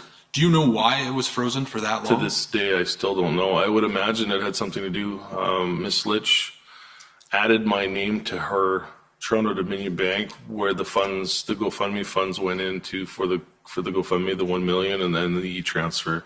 For transparency, she added myself to her bank account, so everything was out in the open. There was two sets of eyes looking at it. The biggest worry for her was that somebody would accuse her of misusing funds, which wasn't the case. So the TD bank account you're referring to, that was an account that originally was opened by Ms. Leach? I had a personal Toronto Dominion, so all she did was merge the two savings accounts, so I could physically see her savings account on my card. That's the only thing that I assume had to do with why my bank account was frozen for 3.5 months. So you had a pre-existing TD account, yes, and then Ms. Leach added you to the account that she had created for the purposes of getting the GoFundMe funds? Yeah, for the purposes of transparency, so that there was more eyes on that account than just hers. And then my final area to examine is we've heard a little bit more about Confederation Park and Major Hills Park. Did you ever see Confederation Park or Major Hills Park? I'm hoping I can this week. I've never seen it. I've only heard about it, so that'll be on my list to do after this inquiry. Do you know what use is made of that park I have normally? no idea. Okay, those are my questions. Thank you. Okay, I just have a couple of questions. They're probably just general in the sense of what would be the cost of the fuel to have driven here from Saskatchewan? So today's fuel prices, roughly about $3,000 probably in fuel to come out here from Saskatchewan. It was quite the feat. Okay, and just one thing I wanted to follow up on was you were, one of your main functions, or certainly what you were doing, was to try and keep the emergency lanes open. Yes, sir. And you said there were some that you just couldn't keep open, and I think you mentioned Rideau. Is that? Rideau was the hard one. There was Rideau was the one that we tried multiple times. The other one was somewhere on Kent, I believe. We tried really hard to keep Kent open. I remember the first time we visited Kent, we worked all day. We got that lane wide open, and we were so proud of ourselves. We came back the next morning, and it was completely plugged again. We kept working on them. But. Okay. So those are two areas where the lanes just couldn't be kept open. Yes, sir. Were there other areas that you found either you couldn't keep open or were regularly problematic? To my recollection, everything was well looked after other than those two areas. Those were the only two areas of concern that I felt that I had troubles with personally, and the group of people that I was with. Okay. And would that be because they were not, among other things, they weren't part of your group? Is that, or were they part of your group, some of them? Yeah, the Rideau Sussex was not part of our original group. They were there a day or so before we arrived. Kent may have been. I didn't recognize all the trucks. There was some in Kent that was part of the original West group. I can confirm that, yes. Okay, and that's